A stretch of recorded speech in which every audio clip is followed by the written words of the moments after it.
So either my ability to sit in silence is decreasing substantially, or I'm just ready to go. So either way, should we kind of get started here?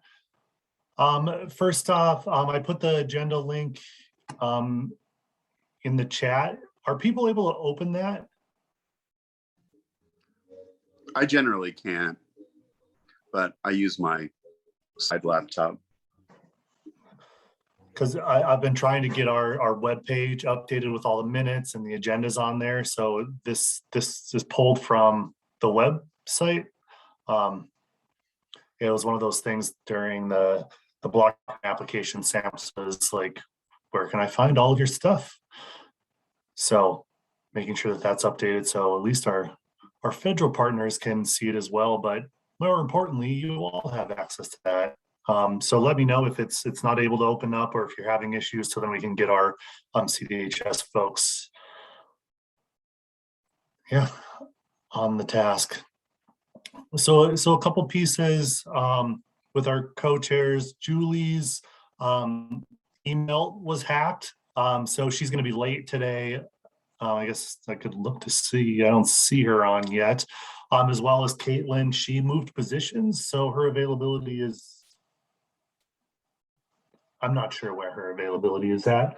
But the timing of that is probably pretty good, because we are at the spot of appointing new leadership. But yeah, I guess I should put it out to the group as a whole.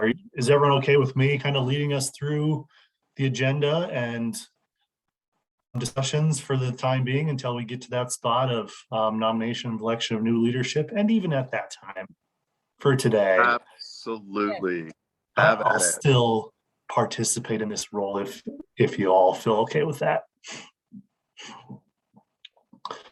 If you don't, it's not going to hurt my feelings either. We're going to give you an extraordinary hard time today. I wouldn't expect anything else, Bob. So with that, if I'm going to call to order that this meeting is being recorded.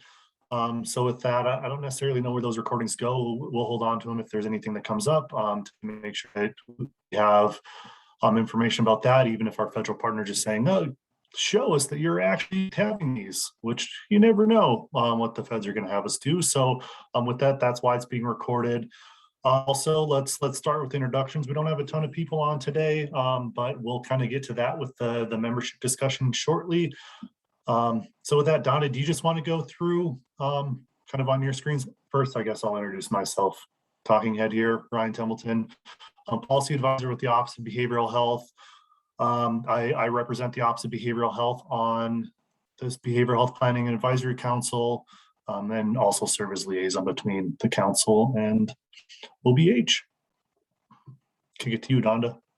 All right, my name is Donda Gorton. I am with the Office of Behavioral Health and kind of work as the admin for this council. And let's go ahead and go with Margie. Wow, I wasn't prepared to punch mute, so I'm sorry. Margie Grimsley with the Colorado Federation of Families for Children's Mental Health, and I'm on the membership committee. Okay, and let's go with Jacob. Jacob Marion, Director of Community Outreach for STEP Denver. I'm also a person with lived experience. I am on the Recovery Committee, and I will be able to stay on this year, so I'm excited about that. That's great. Carol?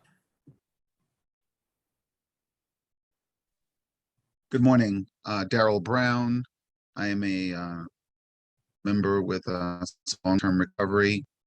I also take coordinator for Sobriety House, and I'm excited. I'll definitely be able to stay on for another term this year if you all will have me. And I am a member of the Recovery Committee. Thank you. That's awesome. Thank you. Natalie? Good morning, Natalie Brown, Summit Stone Health Partners, community-based recovery programs, and I'm a member of the Recovery Committee and the Membership Committee. So happy to extend my term as well.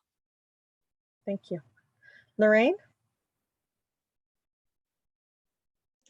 Hi, everybody. I'm Lorraine Hall, and I'm a person in long-term recovery. I also am involved with Life-Ring Secular Recovery and on the recovery committee here. It's nice to see you all again. Thank you.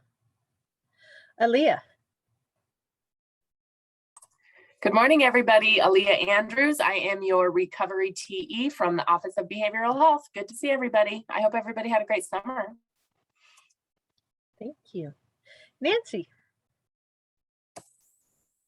Good morning. I'm Nancy King, Development Director for Southeast Health Group in La Junta and Lamar. Did I freeze? You did, but we can hear you. Okay. And I'm on the treatment committee, and I'm a family member, and I'm very happy to be in whatever term I'm in and continue with this wonderful group. Thank you. Bonnie. Yes. Good morning. My name is Bonnie Holiday, and I'm a member of the OBH prevention team here at the Office of Behavioral Health.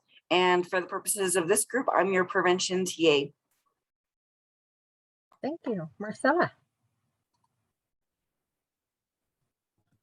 Good morning. I'm Marcella Pais with IDEA. I have had a great summer. Thank you. Better than I had thought it would be. So it's a wonderful surprise to be able to say that. I'm a family member, and I've been working with the treatment committee for quite a while. I feel like I too have kind of lost exactly what year I'm in terms of my membership, but I gladly serve. And I just want to say real quick, hi, Bob. All right, Laura.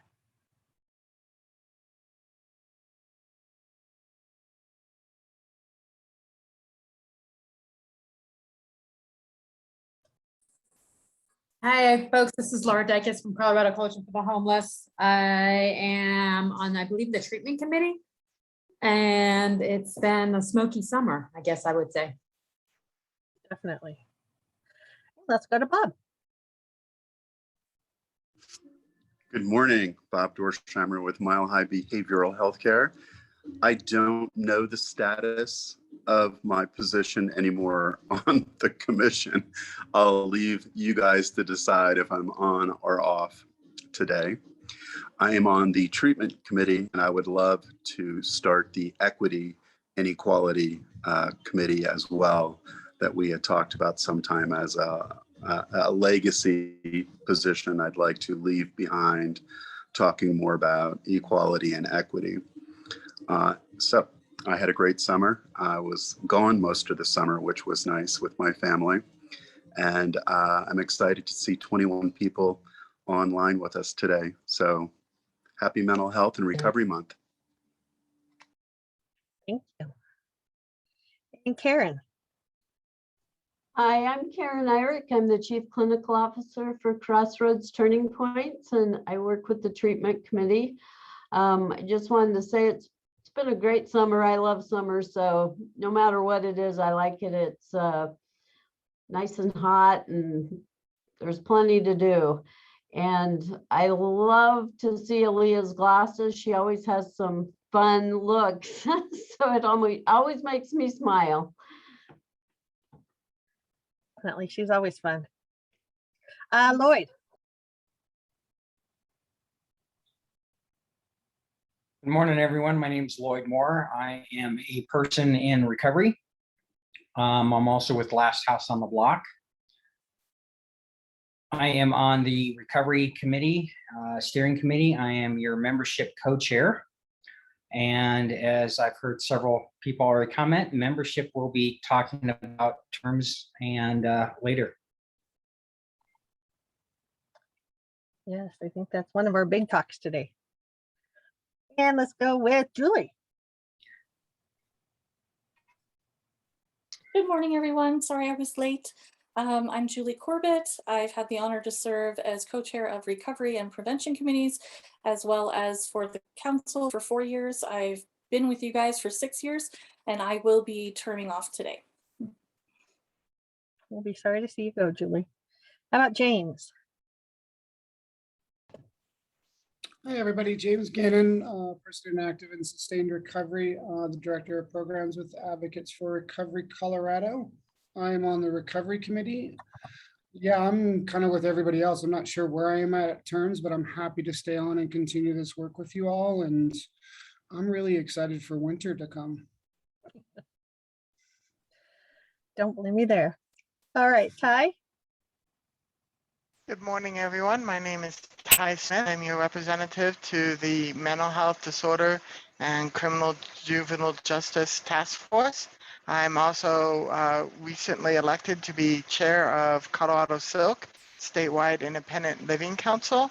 And I'm not sure where I sit with my term either. So I'll find out, I guess, later today. Thank you.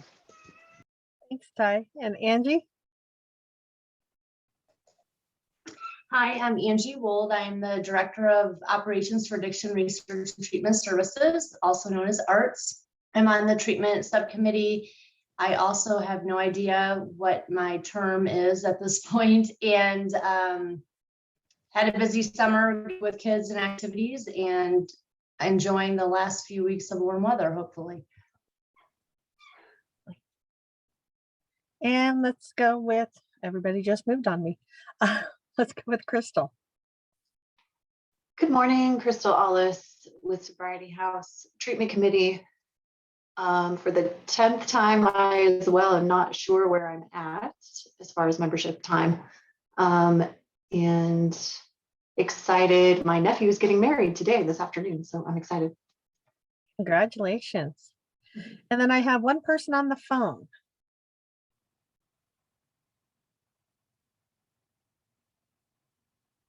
Is the person on the phone able to unmute? It's Rachel from Division of Vocational Rehab. I'll just say that she's here representing the Division of Voc Rehab. That works. What's your last name, Aaliyah? Rachel Hoard. Okay. H-A-A-R-D. And then she just said I unmuted. We can't hear you, Rachel.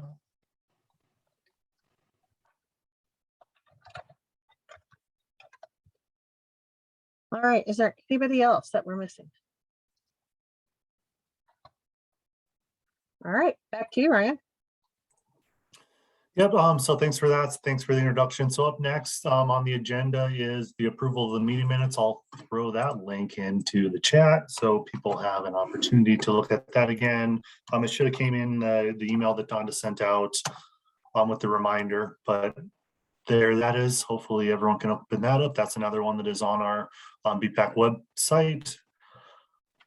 And then with that, if you take a look at that, and we would, if anyone's ready, or when someone is ready, put forth a motion to approve, and then we can go from there. I make a motion to approve the minutes. This is Marcella. Thanks, Marcella. I second. Thanks, Bob. And that's Bob. And so then with, is there any discussions, any updates before we take a vote on the approval? We have a motion from Marcelo and a second by Bob.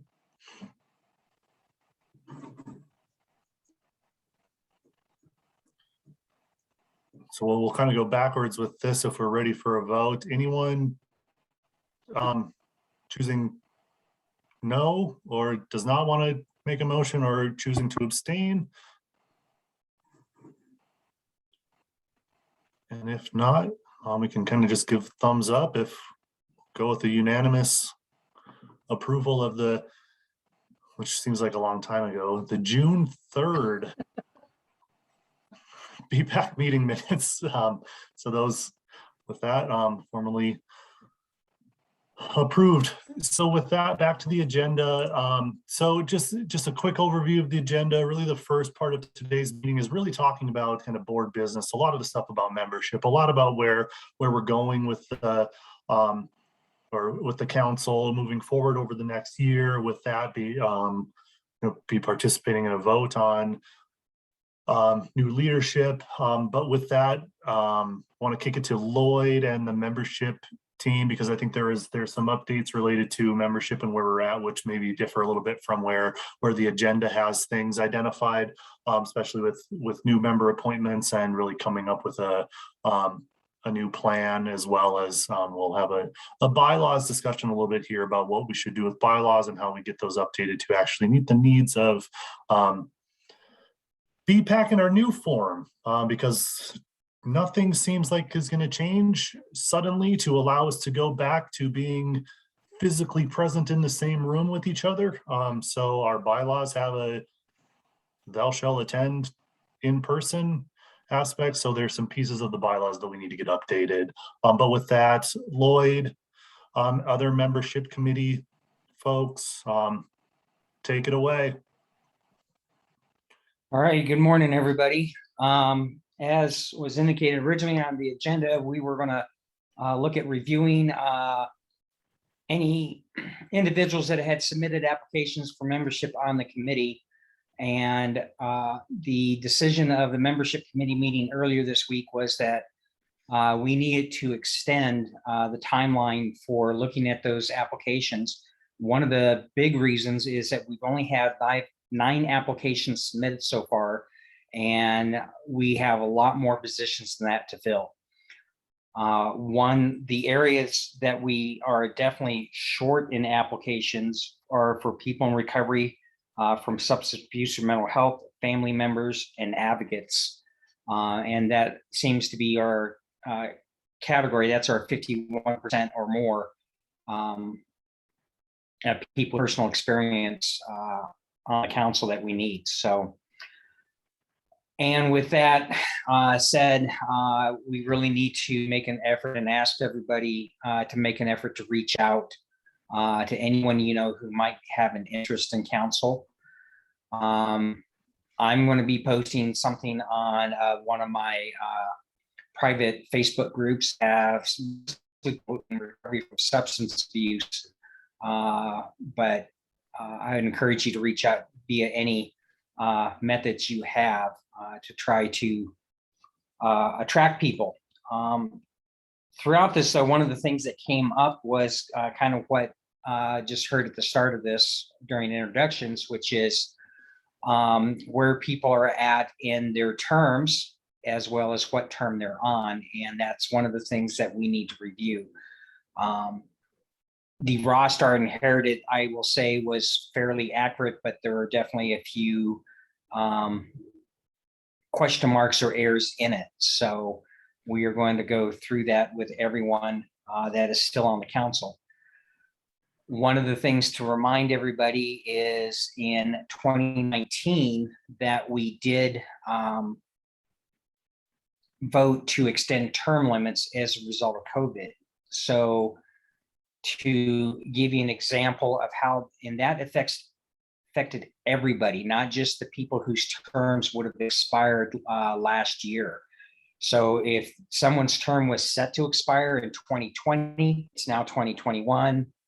If your term was set to expire in 2021, it's 2022, and so forth. And so I know that's definitely probably led to even a little more confusion as to when people's terms are up and what terms they're in. So again, we'll be reviewing all that.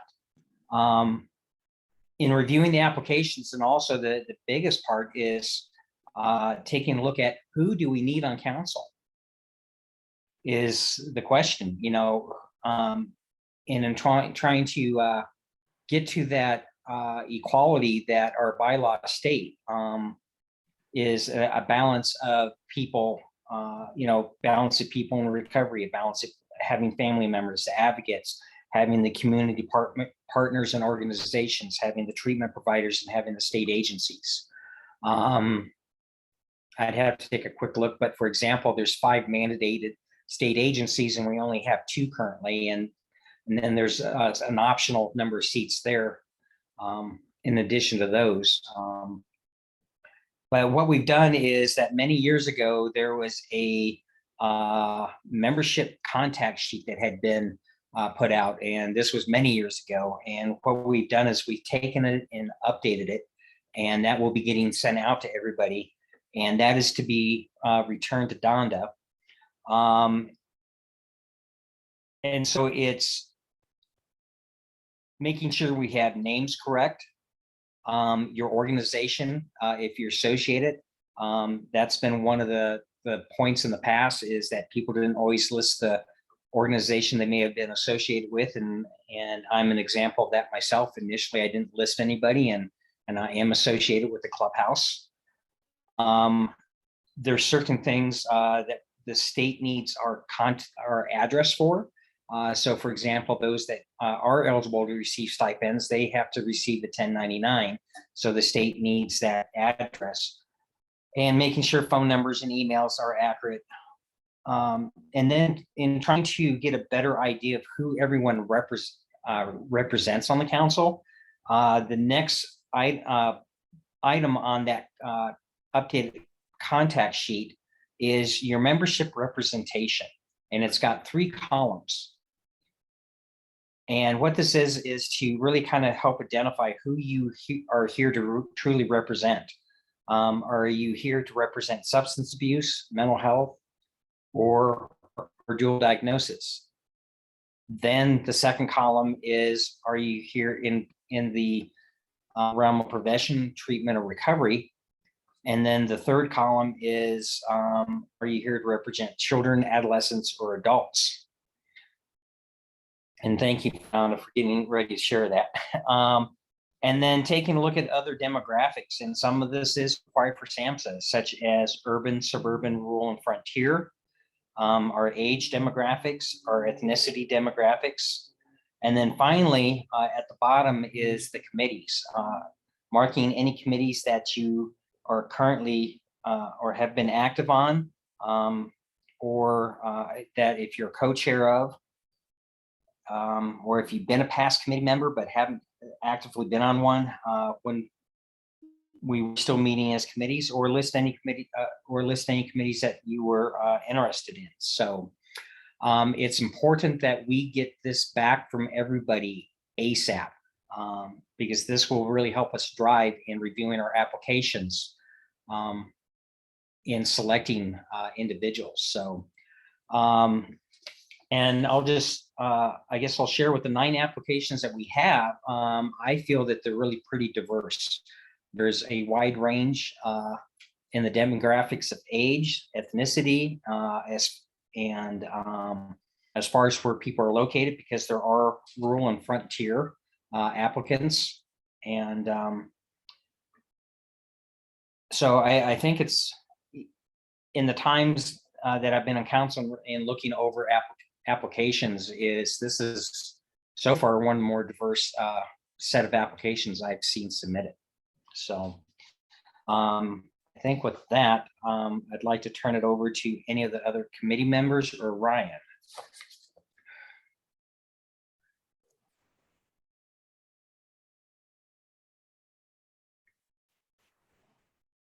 Committee members first. Anything else from membership committee? Would it be helpful for everyone to see the roster that we have, so you know where you fall in your terms? Would you like yes. to do that now? Yes, thank you. Why don't we go there, and then we can talk about the other piece related to our quorum. Could that be emailed so I can place that on a larger screen? Yeah, let me make sure Don's got the most current version. If you want to send it, I was just going to say, do you want to send me the most current? Yep. Or let me pull it off the Google Drive.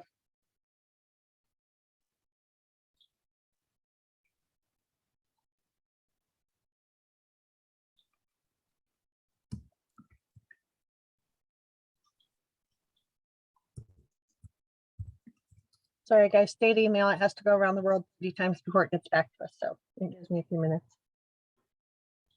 Yep, and like Lloyd said, that SAMHSA, our federal partners here, they request a ton of information about representation on Bhpac. So that's really what is driving the member contact form. And we had previously talked in Bhpac meetings about really coming up with a full list of what seats are on BPAC, so we can really identify what is actually a vacant seat, and really target outreach and recruitment to specific seats.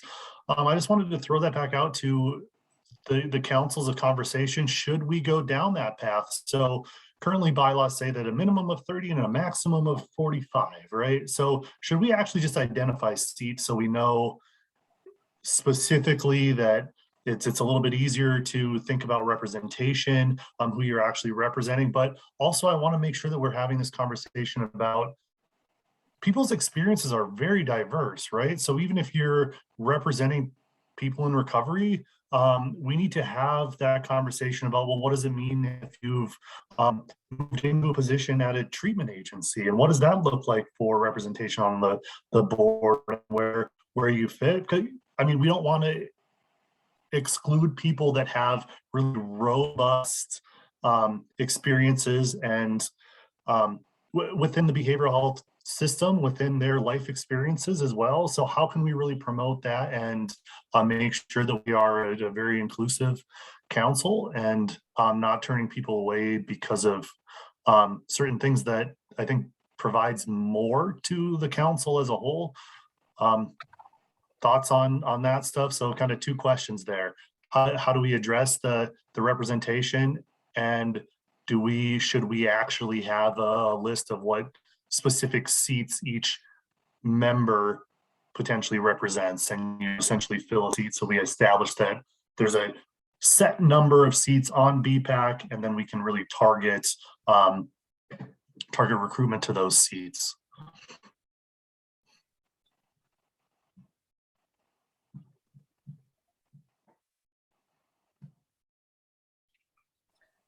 Well, I guess I can go back to history, and what history had us as, we had people from the MSO, from the treatment community.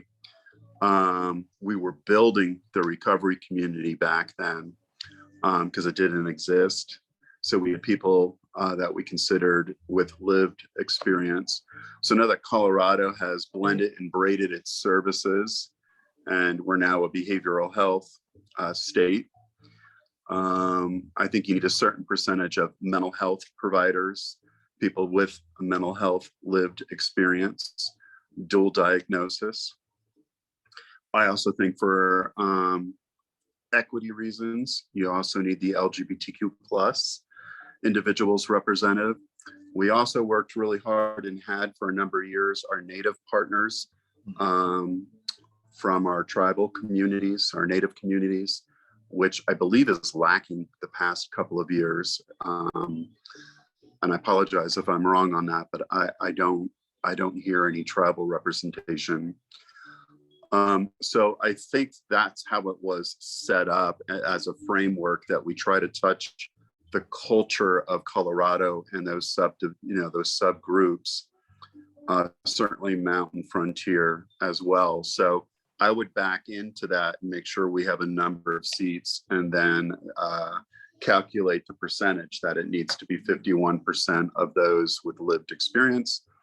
And then the rest can be either professionals, other appointed people that we sought out, and things to help guide these conversations. Yep, Bob, you're exactly on. I mean, that is exactly what SAMHSA even asks of us. So how does representation, I mean, how is I mean, it's supposed to be split with a combined board or a combined council, split between substance use and mental health, because that's how SAMHSA block grants are set up, right? So then we kind of run into that, okay, are we consistently 50-50 split between everyone representing mental health and substance use, and then kind of throw the wrench in there with co-occurring services, right? So it makes it more difficult, just like you said, Bob, about making sure that we have the proper representation. We get asked about making sure that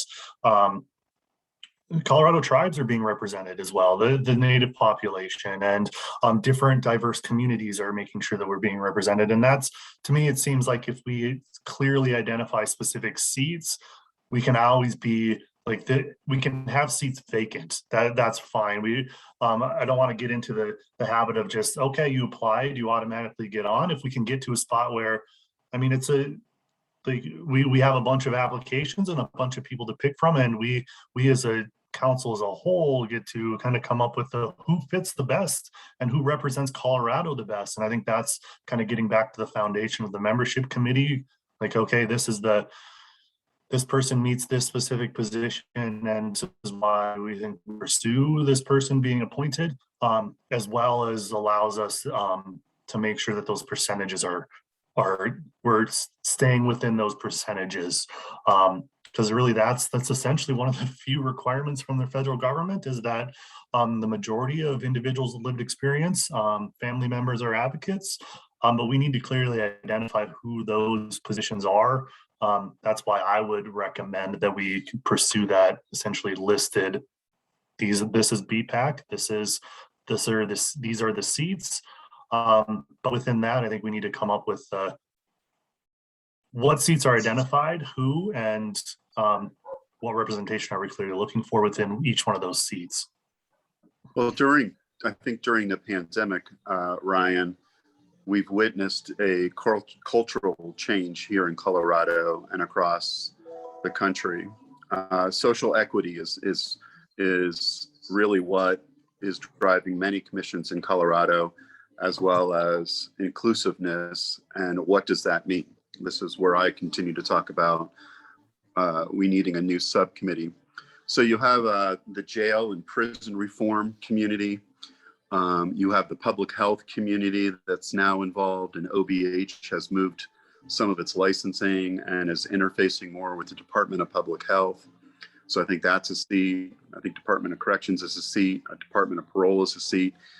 All of these government agencies, I think, can benefit from the 51% of this commission in making decisions for the populations they serve and receive.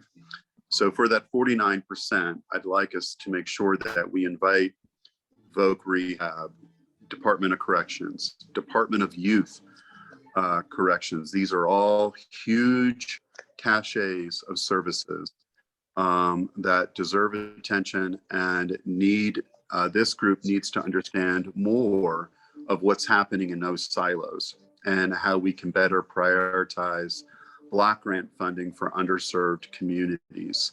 So keeping in mind our police reform efforts, all of the mental health efforts, and now post-pandemic, what is our response post-pandemic for this commission? Because we have a lot of money in the state of Colorado right now geared towards behavioral health. I realize that money is not going to be managed through this group, but we certainly can make recommendations, and we certainly can send letters to other advisory bodies.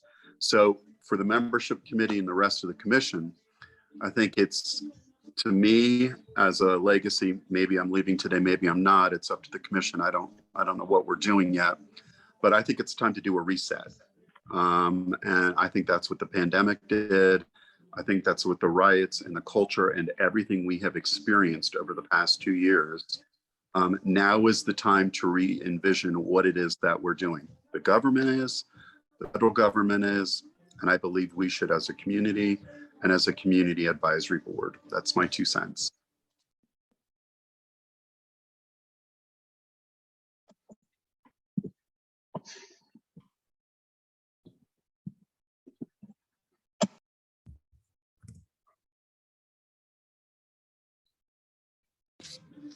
It's not a Sunday sermon. I didn't mean to put you all to bed.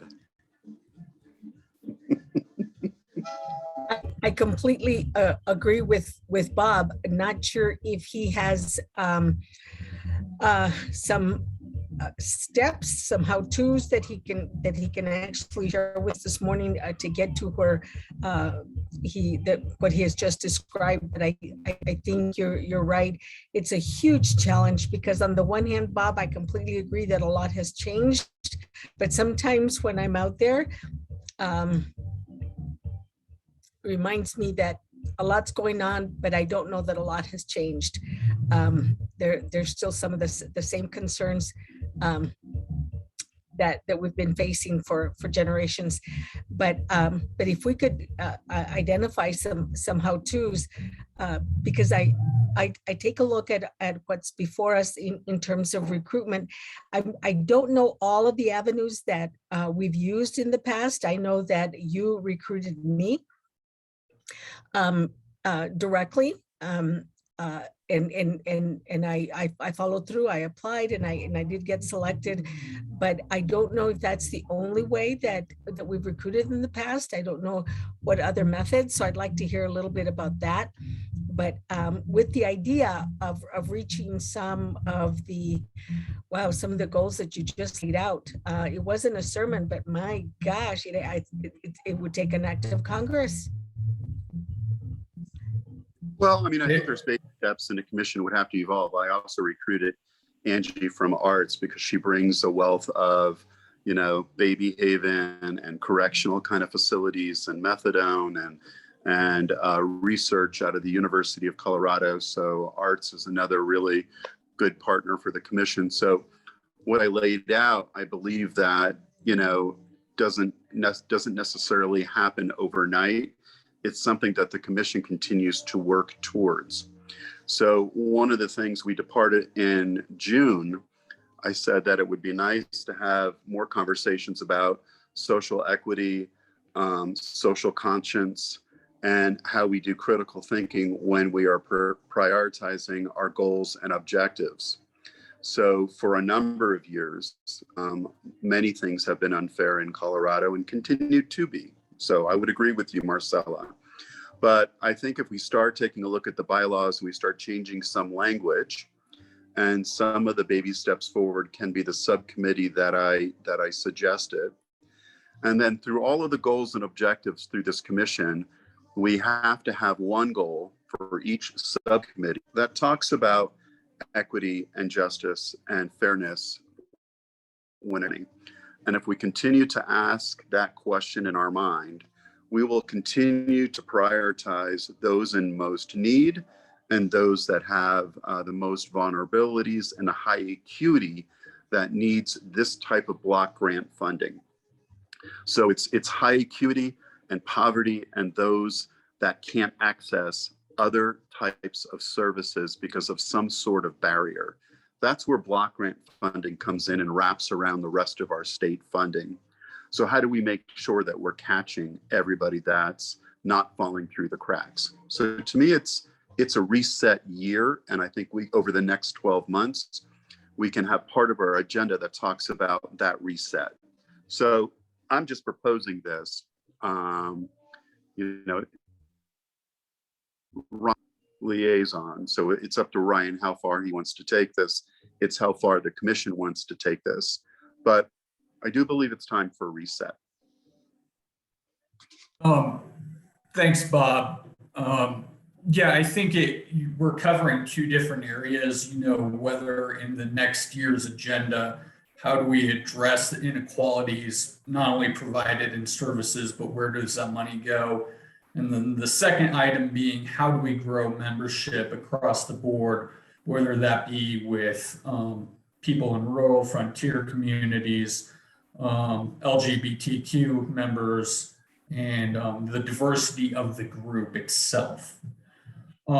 So a couple items I had in mind were, one, how are we presenting membership to Bhpac, right? Are we going to community events? There's a rural peer recovery conference that's coming up next week in Rifle. Can we actually form a committee that's more outreach / membership driven based, and that might be a subcommittee in the membership committee, where we're presenting about Bhpac, where we're trying to drive membership up? Are there other conferences we can attend and present on this? Are we doing mass emailing to organizations so the organizations can start putting together members? Do we have funding for this? So that's just a couple thoughts I had. Jacob, you said something really important, and I'm sorry I'm jumping in again, and I want to clarify my statement. When you're doing this reset and you're doing recruitment, this reset to me is recruitment. So when you're changing the bylaws and you're changing committees and you're making yourself be more equitable, and you're looking for different populations and you're looking for different people to sign up, they need to see where they fit into this commission. So if you don't really open up your bylaws and have subcommittees that look like they can do the work that we're looking for people to do, as of right now, it's still very Department of Human Services set up, and it's not heavily community designed. That's just the nature of how it happened. So what I'm saying now for recruitment specifically, Jacob, and thanks for bringing this up, is when you start taking a look at your recruitment, you need to start taking a look at the reset and our bylaws. Because if I'm a trans male and I'm very interested because of my lived experience in recovery, if I don't see a fit on this commission or how this commission is going to value my experience, my lived experience, I probably won't sign up. So what I'm saying is, if we're going to really start moving towards getting more natives, getting more trans, getting more people in recovery, you kind of have to hang new drapes, is what I'm saying. And I think that starts with the bylaws. I think that starts with inclusionary policies. And then most importantly, it's how you go about doing the outreach. So right now we do outreach. I called over to Arts. I called IDEA back in the day. We sent some mass emails out. But I think for this type of community board, you need a little bit of a packet so you can give some information to somebody to read. Nothing clubbing them over a head, a 1-2 pager, white pager. And then they also need to see where they fit. So when you're asking people of color, you're asking people with different genders or non-binary, or however we're going to recruit, they have to see that they fit and that there's a value for them to sign up. I think that's where people have when I've talked to people about signing up for this commission, they're like, it's 4 hours once a month. That's a big time commitment. And how much work will I actually really get to do? And how much will I really get to make an impact in that committee? So I think we have to do some work with the way we're structured and the way our committees look and the way our language is presented to community. So that's why I'm saying, in a nutshell, we need new drapes and it's time to reset. So when the recruitment committee is out there, which is all of us, but we have a subcommittee to help us, they need to be armed with the proper tools on why you should recruit me as a trans man living in recovery to come serve on your commission and donate 4 hours a month. I don't think we have that why to sign up nailed for our recruitment processes. And I don't believe we're very inclusive. Certainly when I take a look at membership, I don't think it represents most of the communities that are accessing a block grant. May I Thanks for say something? clarification, Bob. I'd like to tag on to kind of what Bob is saying about inclusiveness, but inclusiveness in people's life experiences too. My mom, Amy Smith, who was groomed to be chair of the Mental Health Planning and Advisory Council, went off her medications and was ousted from this community. It was terrible. And her perspective and her, she's an artist, and she was on medications that she'd walk down the street and stumble back and forth, and her medications would cause her to have dreams of what clothes she would want to wear. But she did everything that people wanted to hear from her as far as delivering the message. And when she went off the medication, her story changed, and people didn't like that back then. I think, it's important that we have these different perspectives and diverse experiences. And, there's a difference between a person like myself who has grown up in the mental health system and has deep-rooted experiences, and has had their life, significantly impacted and in negative ways by the system, versus a person who has, goes to their PCP, has a diagnosis, and receives services. I think both voices are needed, but it's easier to get one voice than it is to get the other voice. And I think it's really important that we have all perspectives and all sides of the voices here. And at times I feel like I'm the only one representing a community, and I have to go against the grain of the council, and it makes me feel bad, to be honest. So, I just really want to say we need to have the diversity of our peer voices too, and not just one side. Thank you. Ms. Margie, I just want to add, I think even in our list, I know by my name it has PIR, and that would not be, I would never identify myself as a person in recovery, even though I pride myself that I haven't had a glass of wine for 2 years, and it was a big accomplishment. But for me, mine is a family advocate, a family member, and a consumer. And so I think that there's another piece of this, is how we are ensuring that we are, when we become part of this, as Bob and Ty said so well, that we do that where we can self-identify, because it's critically important to be part of a group, or to encourage others to be part of a group. I mean, for my world, it is mental health. And I want anybody I outreach to and engage, and there are family members that voices are not heard, and we need to hear them. But I want to ensure that they are coming to a place where they would be valued and they would be heard.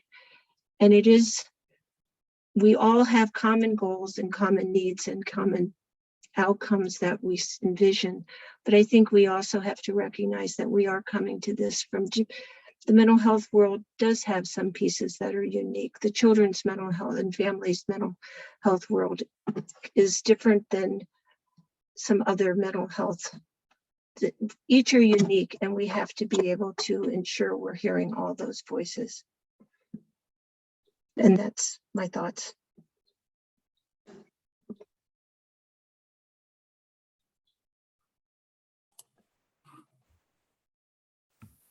Yeah, I mean, I appreciate this conversation. I think OBH and CDHS as a whole are completely on board with this.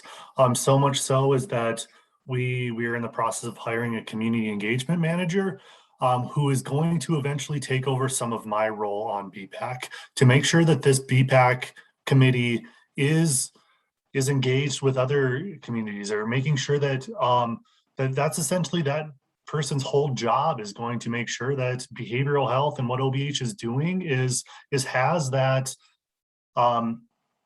intersection with other committees, that we are with other communities. And I think that's going to be part of this conversation moving forward as well, about how can we recruit and get the best people to join this committee, but also acknowledging that, making sure that the goals and tasks of this committee are clearly defined and presented to folks as an opportunity here. And I think that's really, to me, is what kind of the lasting legacy of this, and this group right here needs to be, is kind of that shift a little bit in redefining exactly what Bhpac is here for, and making sure that it is an inclusive environment, and that we're pursuing something that gets back to the foundational piece of what Bob said is what the block grant is there for, to identify the gaps and coming up with plans and recommendations to really fill those gaps, and really advocating for folks that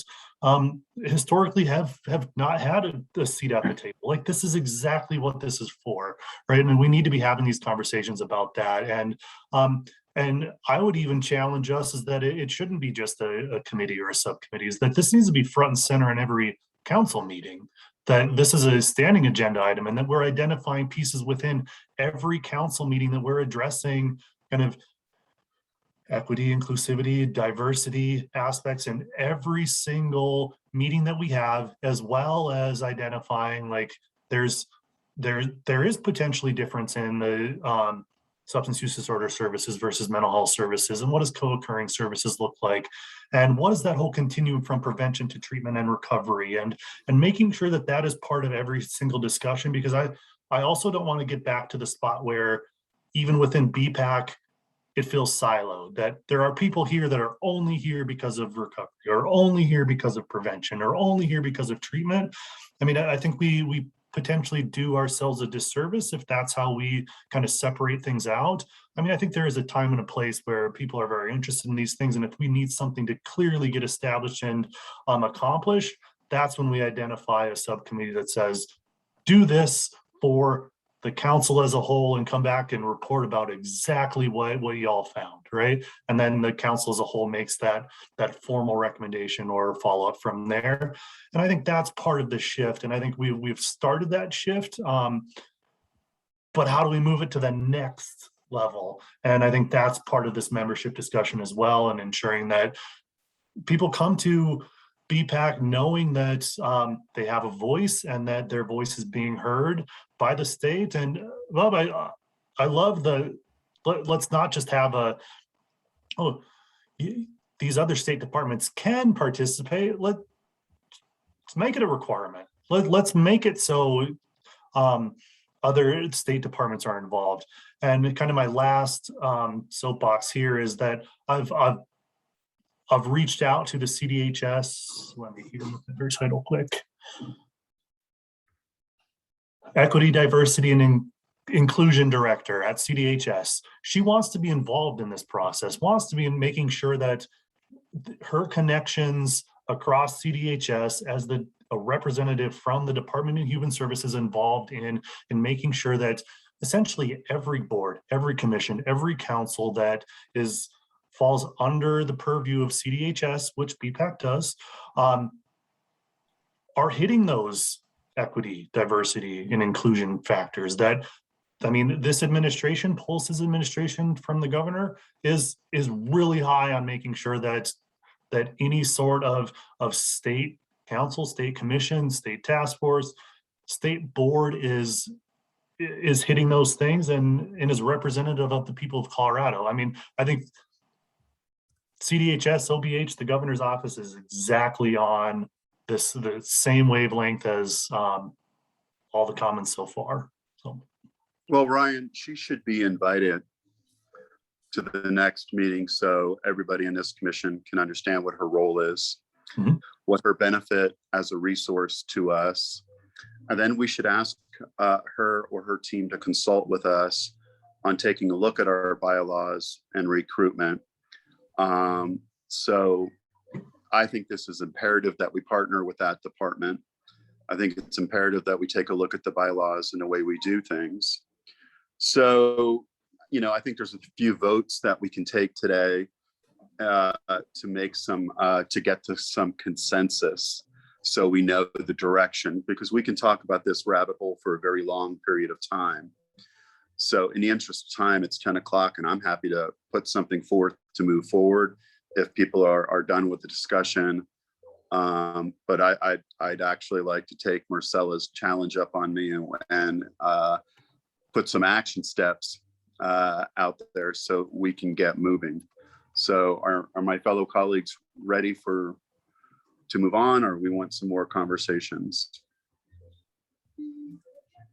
Bob, I wanted to add, for example, to add to that, Ty, you know, what would that look like if we responded appropriately, ethically, with equity and equality to your concerns that you just expressed so well? What would it look like so that we could add that to Bob's ideas? Because I completely understand the comments that you made. I feel at this moment that I'm not sure that I have the right response to it. And so if you could help us get there, what would it look like if that was not happening? When you said that you were made to feel bad, what would it look like that would make you feel good, that would make you feel welcomed and heard? I'd really like to see some of that in writing, and combine that with what Bob is going to do. I believe it would be a really good start. I think, and it's been a while since I've seen the application, but I like Margie's comment about, personal identification. And that's kind of why I use the word peer, is because peer allows me to identify the way I want to identify. I think we should have a spot on the application, or maybe it's part of the membership interview process, is, for a person to talk about their experience and how they can use that experience to enrich the council's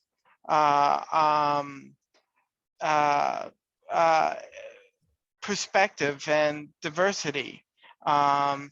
Because a person who isn't going to use their experience or isn't interested into that, a person who doesn't want to identify as a peer, in my eyes, is not a peer. And a person who is willing to go out there and say, I had this life experience and this is how I want to use it, that I think that's important. I'm sorry if I'm taking away from anyone. It's just how I feel. I think, and I should say, I think we get represented by people, and I've seen this in other groups where it has to be run by a peer. I've seen people who don't publicly identify as one, but will privately identify one when it suits them. And when you do that, you don't have to face the stigma and the bias and the trouble of being a peer. It's disheartening for me. I'm sorry.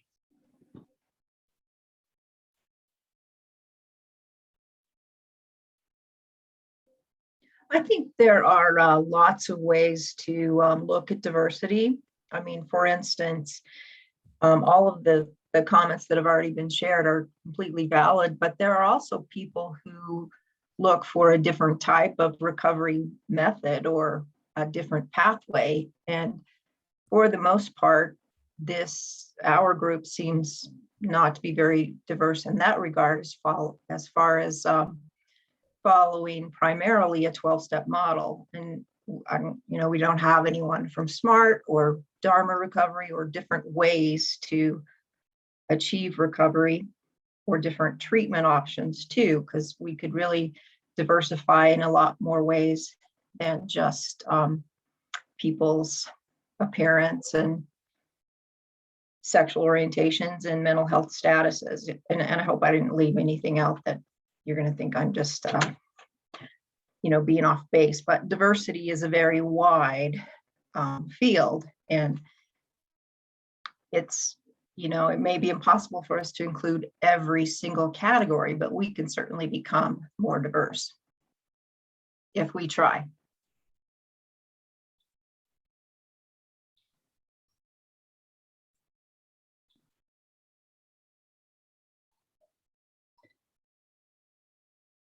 So Bob, you were talking about an action. Can you, just because I'm trying to get it in the minutes, can you kind of define that for me?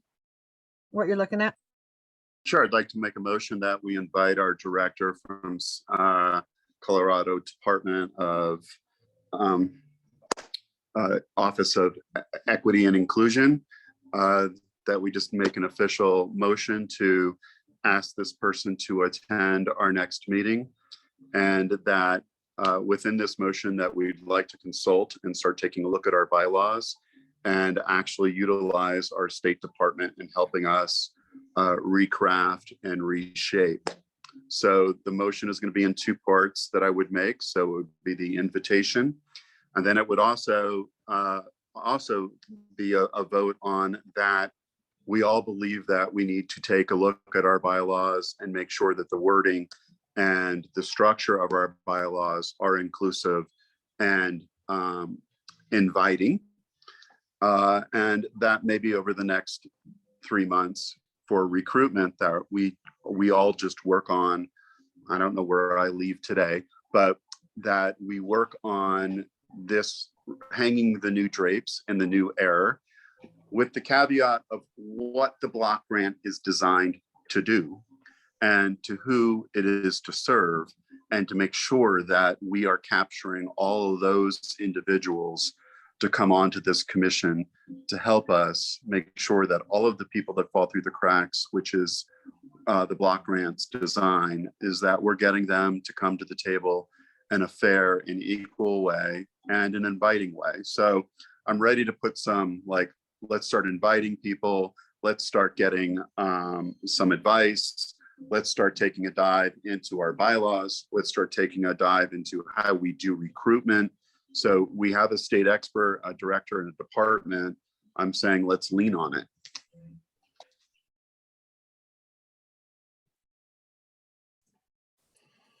Okay, so I got two there. So first one, a motion by Bob is on the table to invite CDHS, CDI director to the next meeting.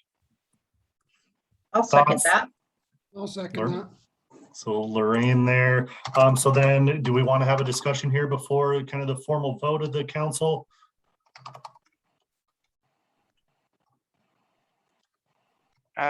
Before we obligate someone to come, will she be able to? So the motion is to invite to the next meeting. So we can issue an invite, and I talked to her yesterday, so she's very interested. So whether she can come to the next one, I think there's at least, we're extending the invitation, and then if potentially there's a conflict and maybe it doesn't work out for October, that we can offer it up for participating in BPAC moving forward. Would kind of be that next step in the invite process, which will either way will come in October with either with Francesca or kind of a response from her about what timing could potentially look like for her. Brian, this is Margie. I just want to throw in, before I forget, we do have all those other spots that are state kind of holes that people do not come. So I think this is, I certainly am thumbs up for inviting this person, but I think we also should not forget that we need to make sure that those other entities are involved. And I know staff is spread thin, but I think those are very missing pieces and are equally important for us to learn what they're doing, but certainly for us to show them what we're doing and this incredible effort to ensure that we are doing things in the right way. So I just didn't know where those things fell, and I didn't want to lose that. Yep. So you're exactly right. And I should have provided an update on that. So I've reached out to each of the specific departments that have specific assigned seats from the federal government. And the feedback that I got was like, ooh, now's not the great time. So that has been kicked up to the governor's office to help us intervene with, this is a federal requirement for us to have these departments represented on this council. How can we get the power of the governor's office and their boards and commissions folks to kind of put the pressure on them, since the pressure coming from OBH isn't the pressure that is working. So that was also part of the conversation I had with Francesca and the CDHS boards and commissions liaison, who is also interested in making sure that all of the councils underneath the purview of CDHS are both inclusive as well as have representation as specifically assigned. The piece that has been interesting with that is that there's a lot of governor appointed or executive director appointed, CDHS executive director appointed boards and councils. We are different than that, but it doesn't mean that we can't utilize those folks to help us in accomplishing what we want. and what our membership should be. And that's exactly where Kyle, the CDHS Boards and Commissions liaison, as well as Francesca, want to be involved in that conversation to ensure that across the board things are consistent, that we are meeting our identified obligation, as well as the goals, duties, and obligations that have been identified from the council as well. I think that's the exact piece that they're on board with, that OBH is on board with, to identify exactly what this council needs and ensuring that we can use their power to get what we want as well. And yeah, I mean, it's one of those ones where, hey, I have no problem of name dropping to other departments to make sure that they meet obligations. And if it goes all the way up to the governor's office, fine with me, as long as we're getting what our needs are being met. So hey, I'm all on board with that as well, to make sure that we are actually hitting our obligations here.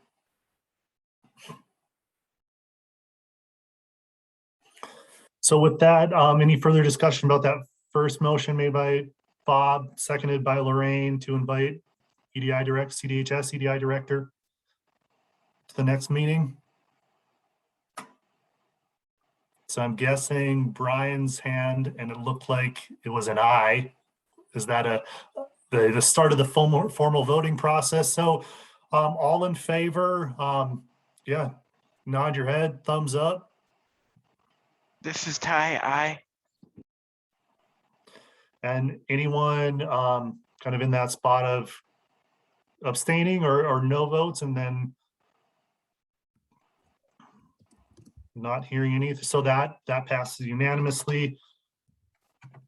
So thanks for that. And then the second motion from Bob was to review the bylaws and ensure the bylaws are inclusive, and work on the bylaws over the next few months to ensure that, I put the quote in there, Bob Dorsheimer's quote, hanging the drapes over these next few months to really set that stage for what Bhpac is, and making sure that it is identified as this is what Bhpac does, and promotes an inclusive, diverse environment.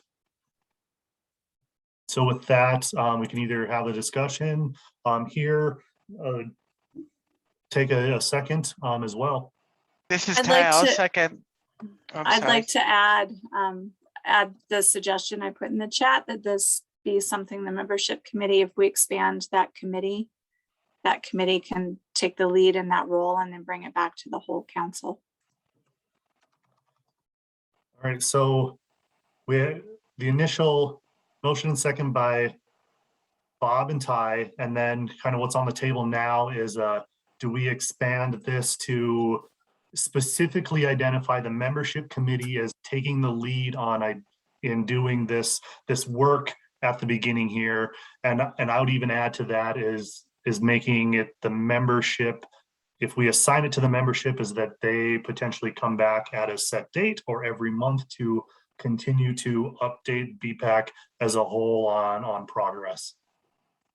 The only thing I would like to add is I believe that the motion I have on the table is to have everybody work together in the commission as to the bylaws. It's an educational process. Through the educational process of reviewing the bylaws, and we're going to have conversations, you're going to inherently maybe have your feathers fluffed.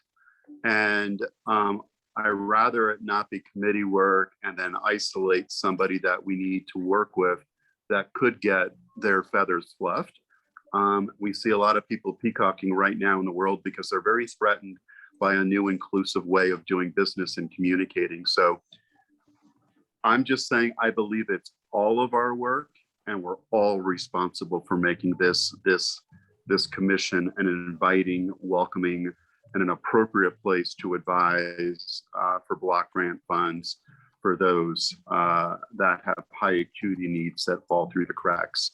So that's where I'm coming from. I very much appreciate that, and definitely agree with you.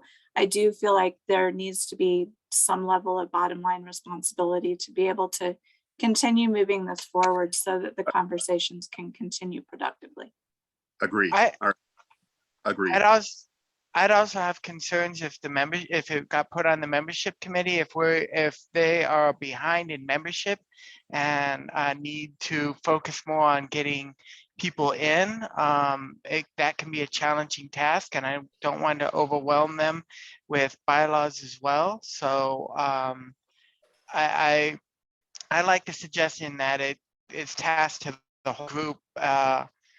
You know, just we need to find a way to make time for it. All right, so I'm going to tweak the motion. The responsibility will remain with the subcommittee, but it is all of our responsibility to be rowing in the same direction and supporting this committee's work. This is Margie. I just want to note that I think it's going to be the membership committee can do a much better job of recruitment, because we'll all be doing that as well at the same time when we have this clearer guidance to then being able to explain to people exactly who we are and what we do, and that those changes in the bylaws will make a difference.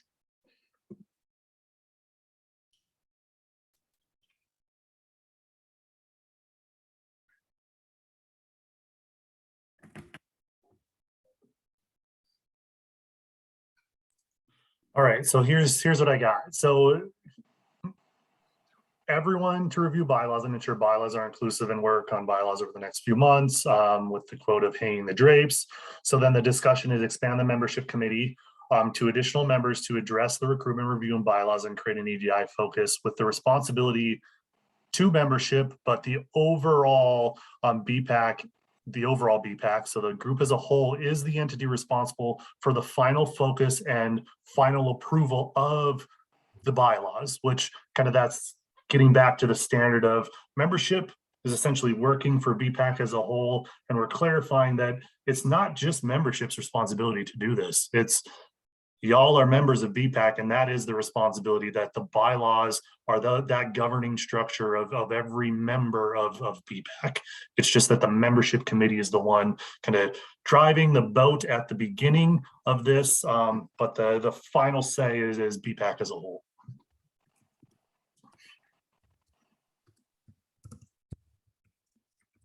Which I think with that, then kind of Margie's last comment there is that's going to help membership and recruitment if we have clear and concise bylaws as well. So then we have that as the foundational piece of membership moving forward. We'll have hopefully an easier time to get recruitment plans moving forward.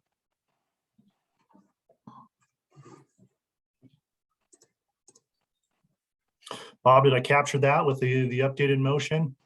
And then kick that to Ty if Bob feels like that's kind of what his intent was, as well as all the other discussion. And Ty, are you still on board for that second? It's great by me. I'm ready to move it forward. Yeah, I'm okay with it. So further discussion about kind of that plan?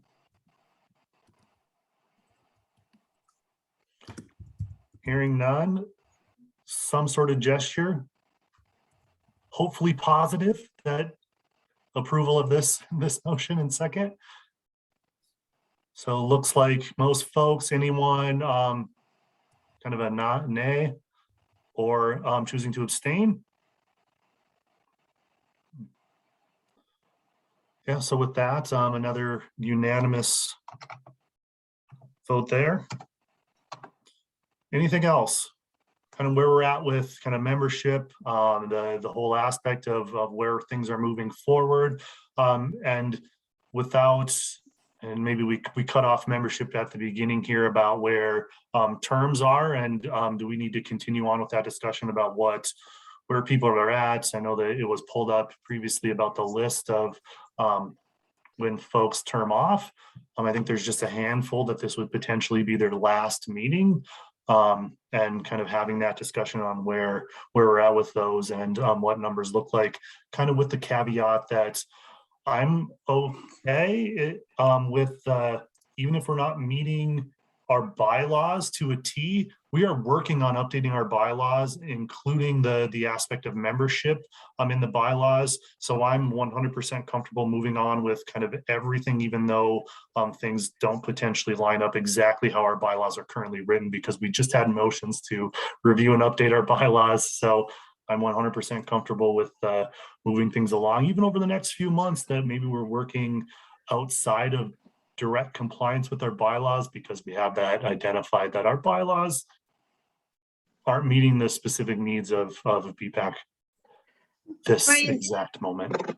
Ryan, this is Margie. If I could just make an ask of people, if anyone has any bylaws that they know of or that they're using that they could share. And Donda, I'm just asking, you can say no, if maybe people could send them to you and it's the contact, and then that would help, I think, with the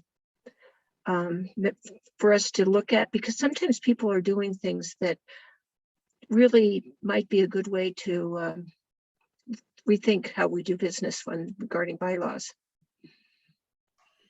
Yeah, I have a ton of that information, so I'll make sure that I'm actively participating in membership committee as well to drive that. I've created bylaws for a bunch of different brand new boards and councils as well as we can use a bunch of different boards, whether it's DORA, mental health boards, State Board of Human Services, or any other board. And that's where we can get Kyle from CDHS boards and commissions to help us as well.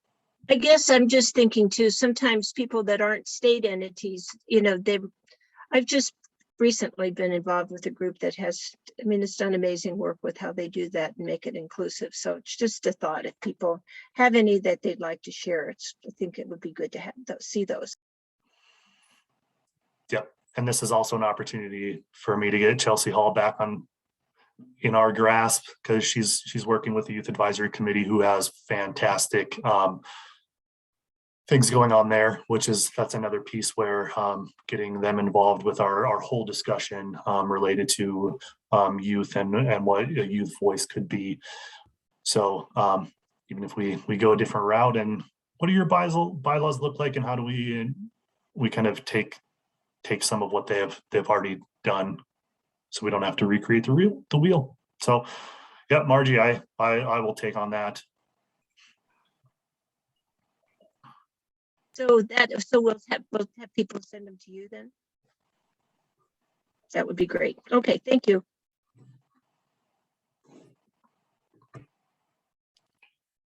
So with that membership and what's on the screen, kind of our roster here. So I think the I column there is the COVID extended terms. So just quickly looking through here, Bob, it looks like it's the 2021 date. Yeah, today's my last day. And then Brian, Melissa, Marcella, it's kind of the extent that I can see. I think that's the end there. So a handful. Keep in mind of the difference between people being on their first term versus the second term too. Brian's on his first term, for example. So it's more of the people on their ending their second term that's slated to rotate off that we need to talk about.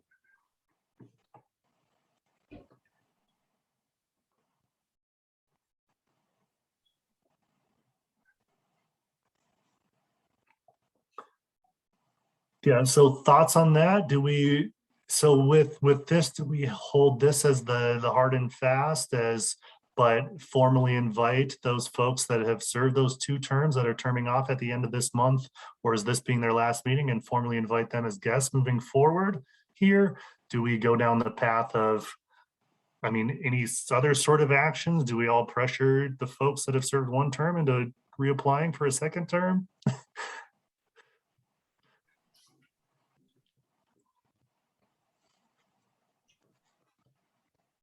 All of the above. So with that, I think that Bob, Marcella, because there's the four. So I think it's the Brian and Melissa who have another term of availability or another term available. So I think that's a little bit of different conversation than we can potentially have with Bob and Marcella.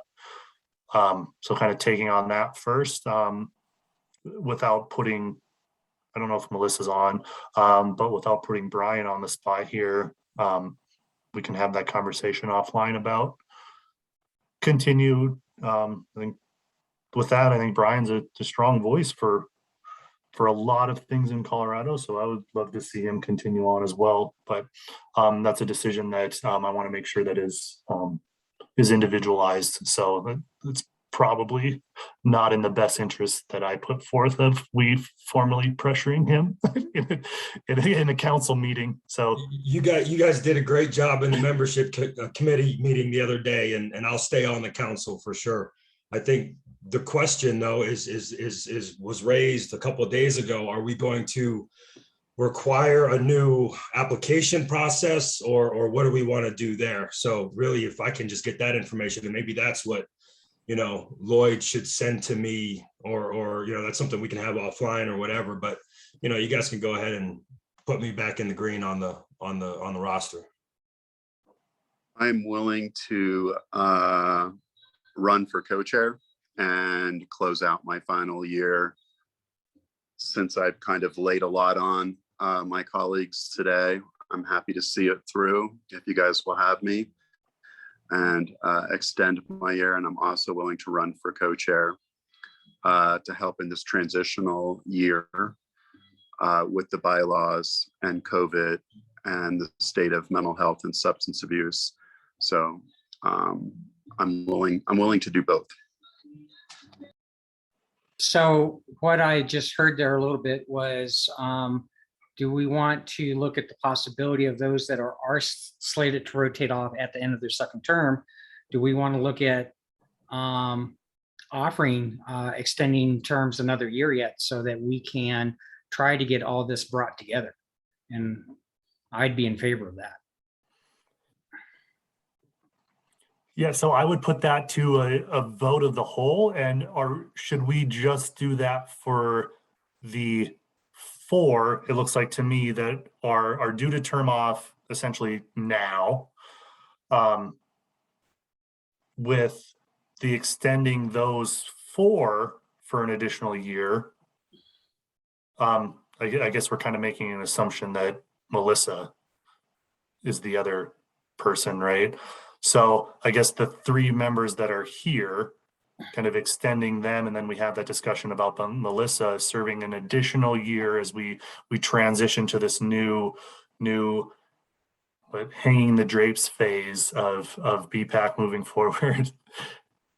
Okay, let me clarify that a little bit. I think we're looking at two people, and that I'm suggesting for those that are at the end of their second term looking to rotate off, that we look at extending their terms by another year for those individuals if they're willing to continue. People like Melissa, for example, she's at the end of her first term and would be applying for a second term. Though I know that she is considering not continuing as it is. So another conversation offline. Okay, so let's put this into kind of motion terms. So Lloyd, can I put you as the making a motion to continue? Well, first off, before we go there, yeah, Marcella, kind of thoughts on that? Because really it's about Bob and Marcella. Yes. Is that what we're talking about here? But could it be about everyone? I mean, if we're gonna say that the pandemic took a year away from our strategy and our momentum here, should everybody be afforded the opportunity to get that year? Is that the fair thing to do? Well, currently we've already extended the terms 1 year for COVID, so this would be extending it for another year. Hey, people are still, we're still on Zoom. Yeah, thoughts on that?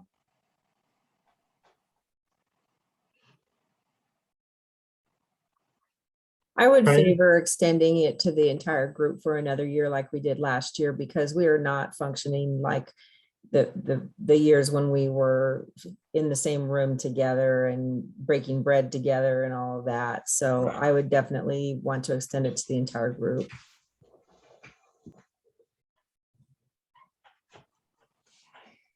I would speak against, if there is a motion currently against that.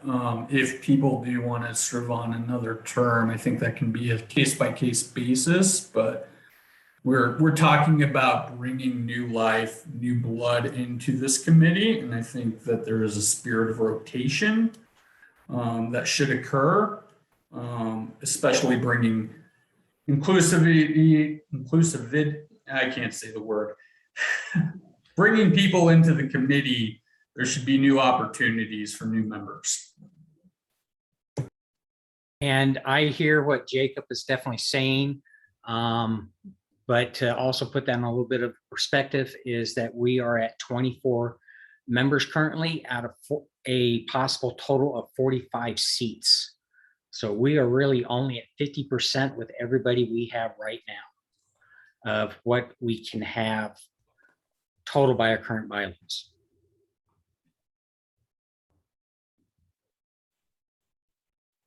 Yeah, this is James here. I mean, I hear what Jacob's saying. I also hear what Lloyd's saying, but I love what Bob's saying, meaning he's willing to commit to another year to help us reorganize this and get it, get that foundation strong for, like what Jacob's saying, this new generation is the wrong word, but us as a committee reaching out to these other programs and people, to get that foundation solid with these people that have been on this for a while.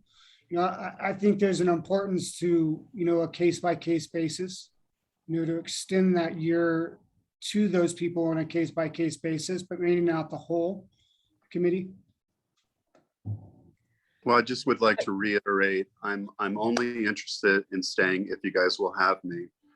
And I'm happy to run for the co-chair, but I want to be specific with everybody what my intention would be. And that's exactly what Jacob said. I'm happy to rehang the drapes and help you guys get on a different footing, given everything that we've experienced for the past 2 years, from the pandemic to social justice issues, to equality, to that election we all experienced. And now Colorado's coming out of a pandemic, and we have a lot of behavioral health, substance use. There's a lot of crisis and trauma to deal with. So this commission needs to be able to position itself to take a look at the end of this, which is going to be really 2023, the pandemic. We need to make sure the block grant is in a line with catching all of those Coloradans that don't fit in other boxes. So I'm just looking to get us really back into structure, back in a new way of work, and looking at this, and I'm willing to make that time. And I'm also, I get if the committee wants to, or the commission wants to move a different direction, I will not be offended. My days are full. So I'm happy to do whatever you guys choose to do, and will not be offended either way. So I leave that to you guys. Okay. Could we hear from Marcella if whether or not she might be willing to continue another year? I was trying. Yes, I would be willing to do another year. I really enjoy the work that this group does. I would be really excited to partner with Bob. I know he'll make me work really hard, but I would be really eager to do that. And I just want to remind everybody that being inclusive includes old blood. Yes. Okay, so a comment that I have here is that if we look at extending everybody else's terms another year, we're probably going to have a percentage, whether large or small, that are not willing to extend. So, and to try to keep things simple and not have to try to juggle a bunch of balls in there, trying to make sure we keep these terms kind of divvied out over a 33% turnover each year. The motion I would like to make is to extend Bob and Marcella's terms only 1 year.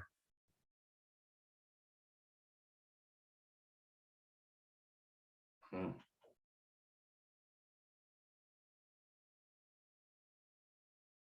I would second that emotion.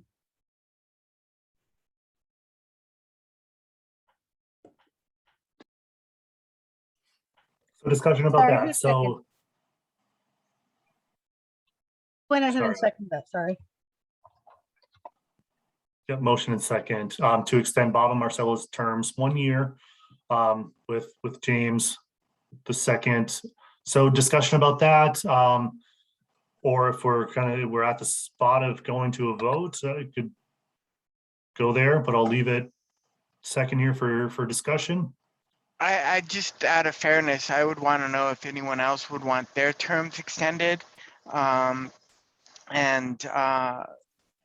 if someone else wanted their terms extended, I would feel like it's only fair to extend those who wanted their terms extended.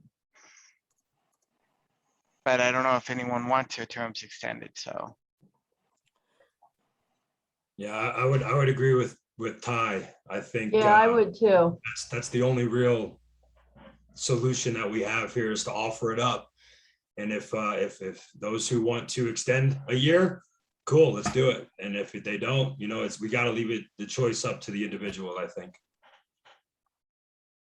So I guess a counter to that would be, do we have that as an option in 2022 for folks terming off in 2022? Is that there's another year, or is this COVID specific that we're still, well now we're in a new grasp of COVID right now, and then that's the reason why that this specific September 2nd, 2021 meeting, this motion was specific because of the situation we're in presently right now is the reason that we're moving forward with or this motion is on the table to extend just the 2, and that we essentially pick up this conversation essentially a year from now for those folks that are potentially terming off. Let's simplify it. It's a COVID emergency year for both Marcella and I. So we're remaining based on COVID and rehanging the drapes. Anybody else that wants to renew outside of this should let the recruitment committee know. And in fairness, then they can be extended. But these are 2 separate situations. We're talking about an emergency situation.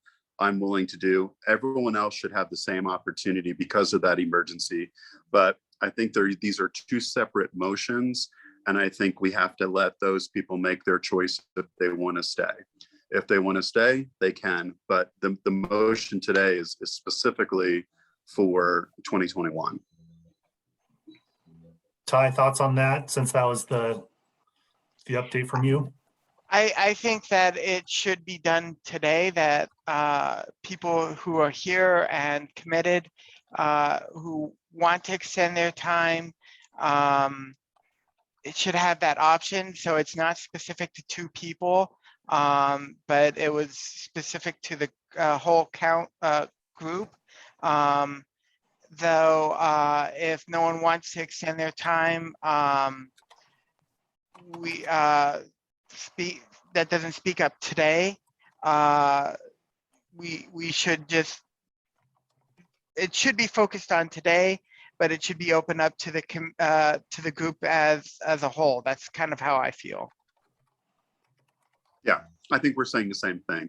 Right. Yeah. I'm saying some people need a chance to think and take a look at their schedules and their lives.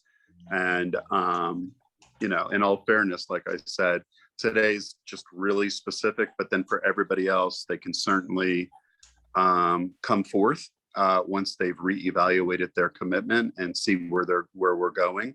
Some people might not really want to do this work. So I say we leave it open, and because that's what the next 12 months, we're all going to have to be flexible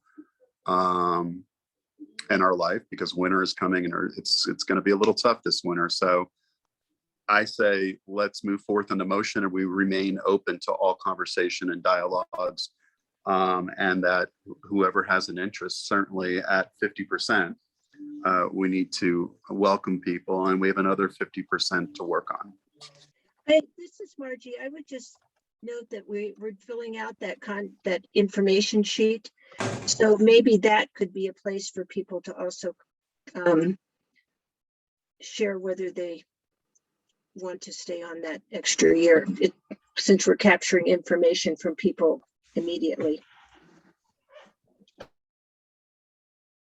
So kind of, I have the two motions on. So the motion from Lloyd to extend Bob and Marcella's terms 1 year with James a second, hasn't gone to a vote yet. The other motion from Ty is allow all members an opportunity to consider a year extension. Should we, and the Ty is that consider a year extension over the next year, and then we have this discussion again once those terms end? Because I mean, with life, like extending your term, if you're to come off in 2022 or 2023 or even 2024, like, I mean, a lot can change in 12 months from where we're at.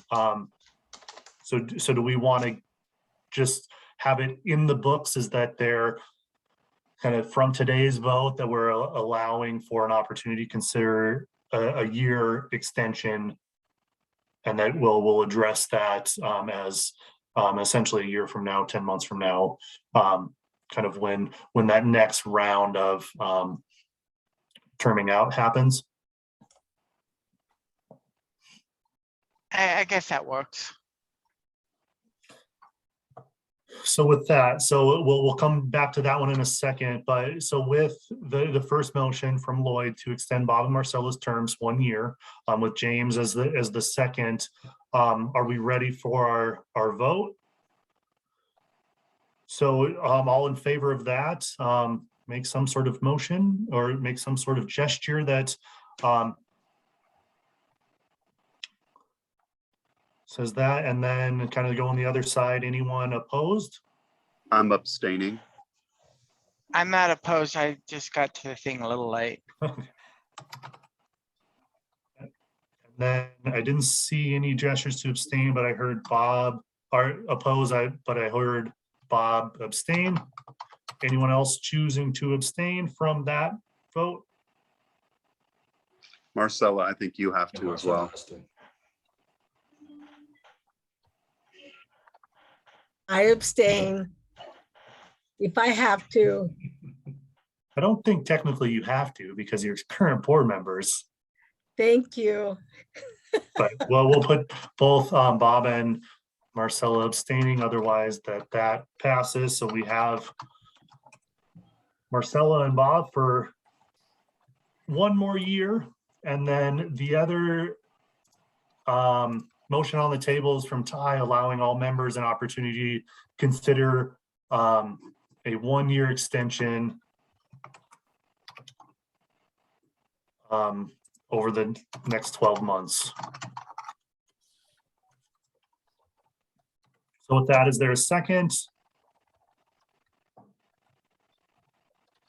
I can second that.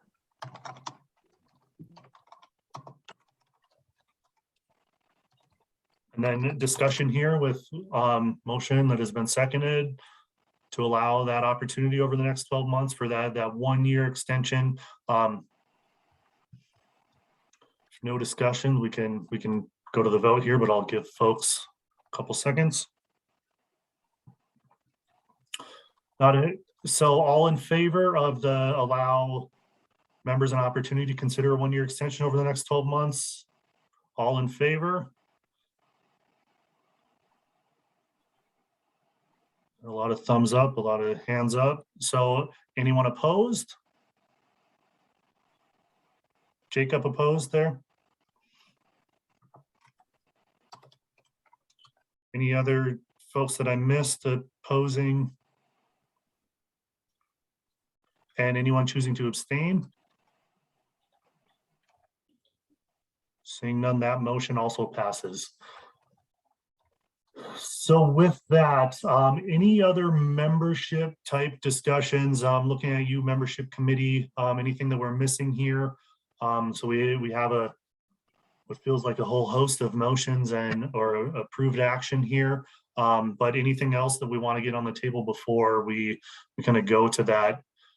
I guess we didn't quite, so on the agenda, there was share information about new member candidates and then vote on new members. So I don't think we actually closed that loop about essentially holding off on those, I think it was 9 applicants until we discuss that whole continuum of what membership and what is actually needed.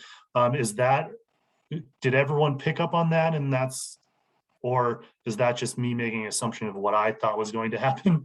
Because we did have that formally on the agenda. And yeah, taking a breather, I'd be fine with that as well. And then we I picked thought that up. that's what was gonna happen. That was my understanding.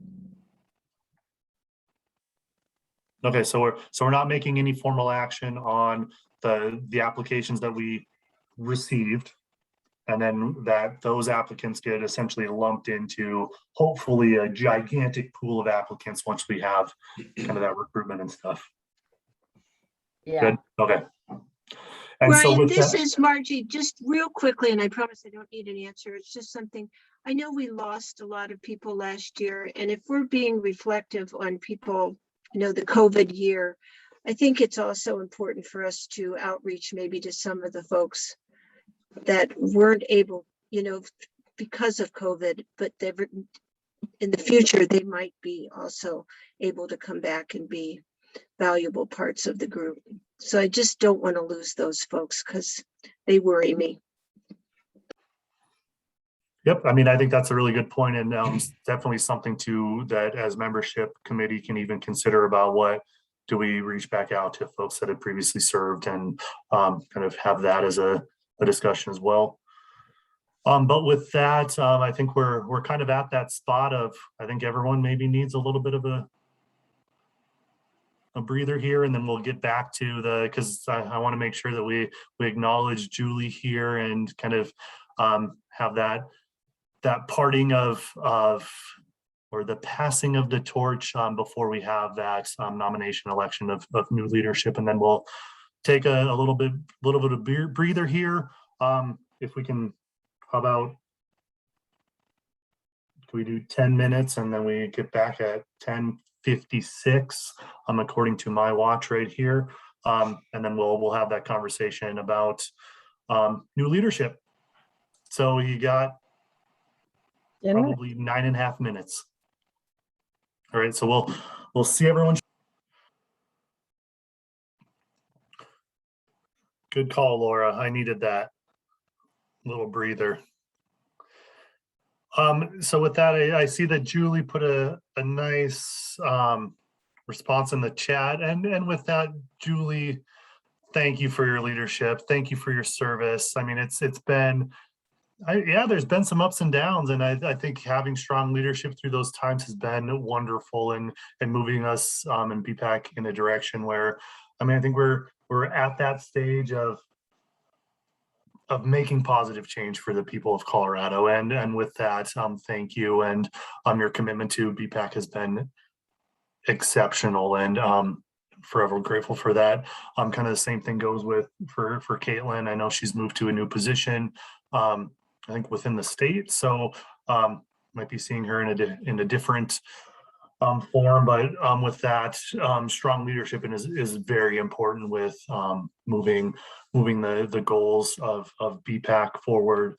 So with that, thank you again, and kind of open the floor to you or anyone else. Let's start with you, Julie, if you Sure, I just want to say thank you to all of you. I've learned so much from all of you and enjoyed getting to know you and being a part of what we're all passionate about. And I came to this council because of a family member. So I was a family member and advocate, and I got to participate on different committees, and then got the privilege of being able to be co-chair for this council, and just learned a lot through the process from you guys and all the wonderful work you do, and hope to carry that forward in some capacity in my life ongoing, and just very grateful and really appreciate all of you. So thanks for letting me serve, and I look forward to hearing great things about what you guys are doing. I'm really excited the direction you're going, and I think it's just going to be tremendous. So thank you and good luck.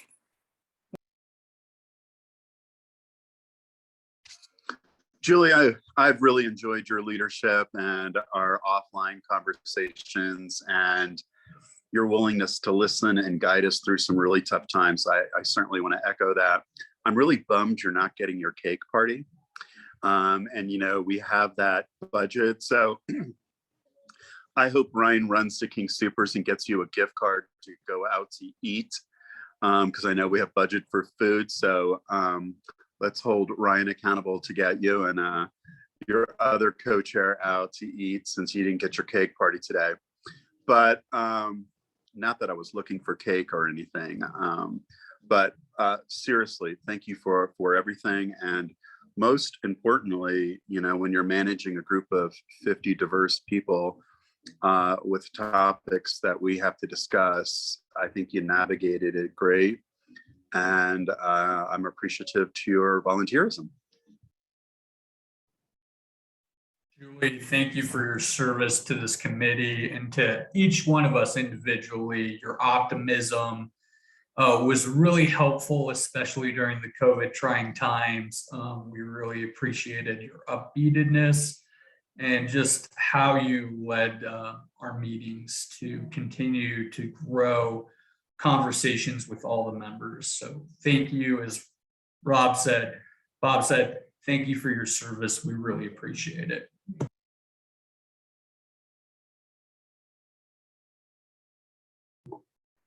Yeah, I sent something to you directly in the chat, Julie, but I just want to say I miss you already. You just have a really natural and forward-moving way about you. So good luck to you, and hope you'll come back and visit us now and then. Hey, Julie, this is Bonnie. I remember a few years ago when I came onto this committee, I was a kind of a brand new state employee, and I'd never, you know, presented to a group of stakeholders before, but you made it just so welcoming, so non-intimidating. I felt like you had my back, but of course with this group, I felt like I was in good company from the start. But thank you so much for creating a really welcoming environment.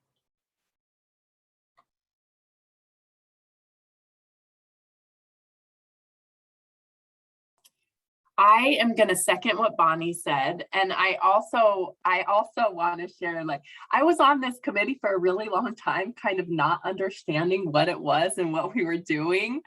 And I finally have this conversation with Julie, and it was just so, you were just so kind, and you were just so understanding of, like, of course, maybe it makes sense. So I'm just eternally grateful for you. This coming to work for the state after working in a mental health center was different. And this group is so powerful and so dynamic. And I really think that is part of your leadership. Your leadership has made it like that. So thank you so much.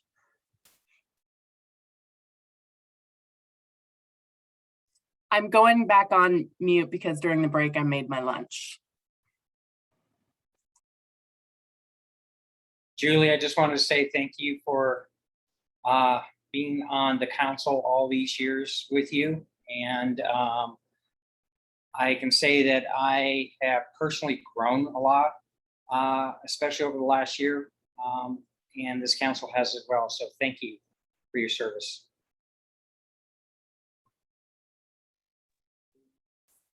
And Julie, I echo everything that has been said so far. I also want to add, I also appreciate how you came to some of our meetings just with very authentic, genuine feelings, and sharing with us what was happening in your own personal life and how that was impacting you too. And so I just appreciate you sharing your authentic self and being genuine, and that really does take strong leadership to be able to do that. So I appreciate that about you. Julie, Marcella here, ditto, ditto, ditto. But I want to make a couple of other comments. I've always enjoyed how bubbly you are, how friendly. And there were moments when you were just outright kind to me in as I disclosed some things that I was going through. But I especially like how bubbly you are, how friendly, and that great smile, in addition to everything everyone has said. Great job.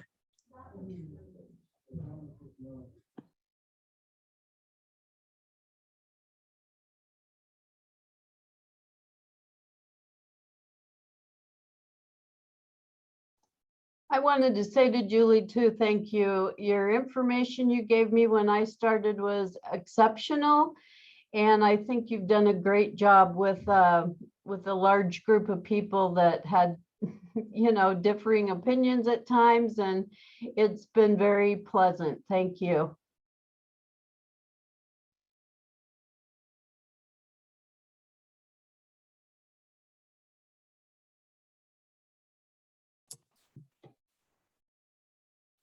Yep. Yeah. So Julie, we definitely appreciate the leadership, and I think we're at that spot of what that nomination election of new leadership looks like. So, I mean, here we are. I know that there is one that we heard earlier, Bob, kind of throwing his hat in the ring there, but I want to make sure that there's also an opportunity for other folks. There are two different co-chair positions. They are co-chairs, not a chair and a vice chair, two equally important roles there. So I want to throw that out there. And if there's any other discussions we want to have, Julie, if you want to weigh in and kind of help us through this discussion, you are still a member today, so you are part of this as well. So yeah, I mean, we're at that time. So thoughts, comments, discussions, where we're at, and then we can get to motion shortly. And anyone else interested, because we need to have two. I encourage you guys to give it a try. It's an awesome experience. You will learn a lot, you'll grow, you'll be able to help. It's just a tremendous opportunity. And Caitlin and I really enjoyed it. She liked kind of being in the background and doing all this other wonderful work that she did that I couldn't have made it without her. And we just sort of were able to complement each other in doing it that way. But you guys can set it up however you want. You have a lot of support from the state folks as well as the council. So don't feel like it's overwhelming or too much. If you need support, you can get it. And it's a tremendous experience. So I highly recommend you guys consider throwing your hat in the ring. Super excited. Bob's willing to do that for you guys for this next year and start the reset you've been talking about. And just want to leave it open to whoever else wants to jump in and support that. And I don't have to. I'm totally with my colleagues here. If there's other people, please have at it.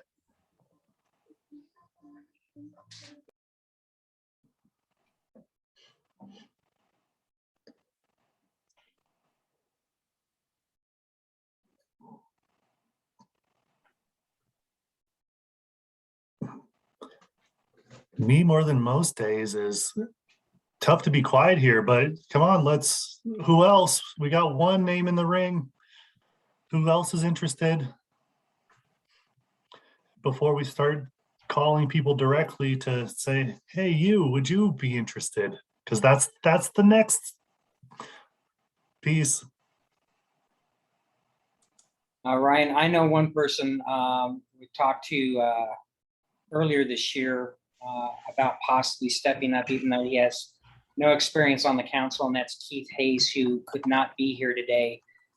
So if we end up still having an open position, an open co-chair, there is a possibility next month we may have him or somebody else who might be willing to step forward.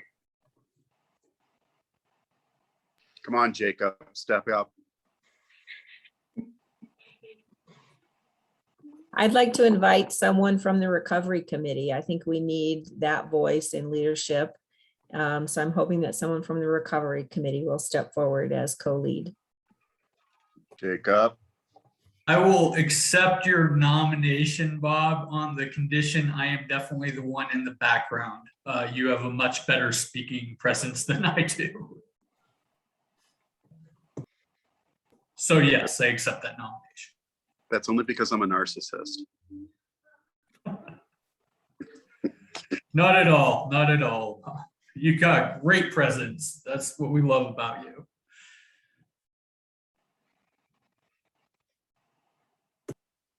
Well, I'll make a motion to vote on our two new co-chairs. I will second. So motion on the table. So Bob and Jacob, seconded by Natalie. So discussion there. I guess this is also an opportunity for any sort of questions that board members may want to ask these two about whatever, right? This is the motions on the table. If we want to have some additional insight into anything, this is that time before we go to that formal vote.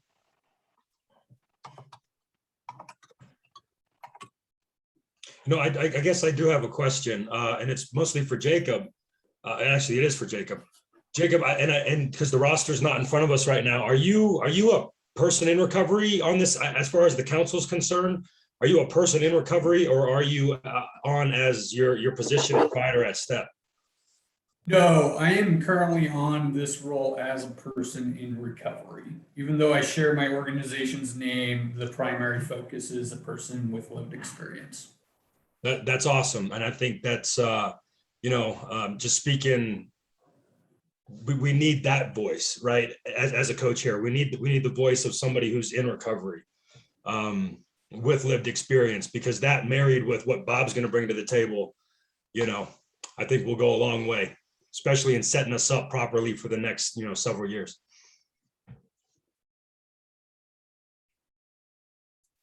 Great.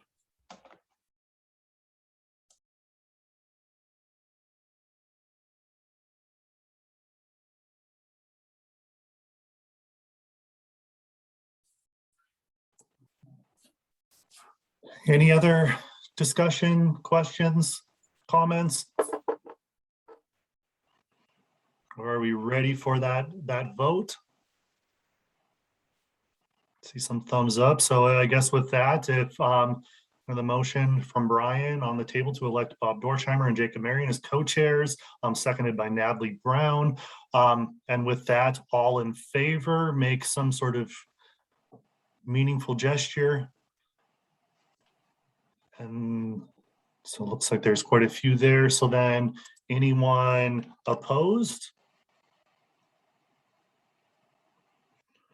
I'm not seeing anything specifically there. And anyone choosing to abstain?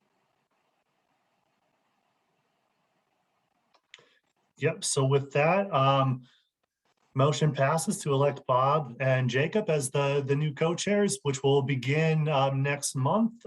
And so thank you for that. Thank you, board members, and thank you, Julie and Caitlin, for their leadership over the last few years here. And yeah, we as a state also look forward to working with Bob and Brian in those positions. And we will, Bob and Jacob in those positions, and formally, support you in every way that we can to make sure that your leadership is both meaningful and as painless as possible. Buckle up, Bhpac. Thanks, Ryan.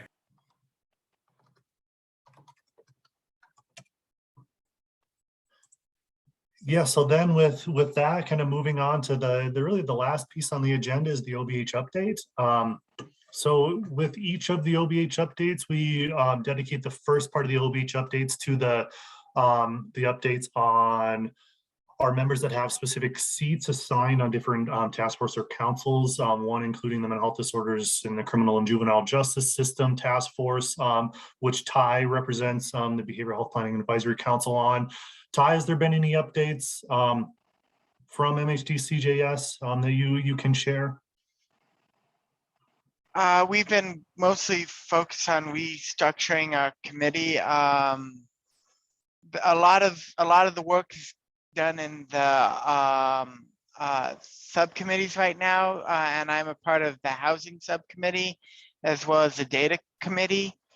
We're pulling together legislations from those groups, and as soon as I get something kind of finalized that we're going to put together, I could send it out to the group, but right now everything's kind of in draft form, and I don't think ready for the public's eyes.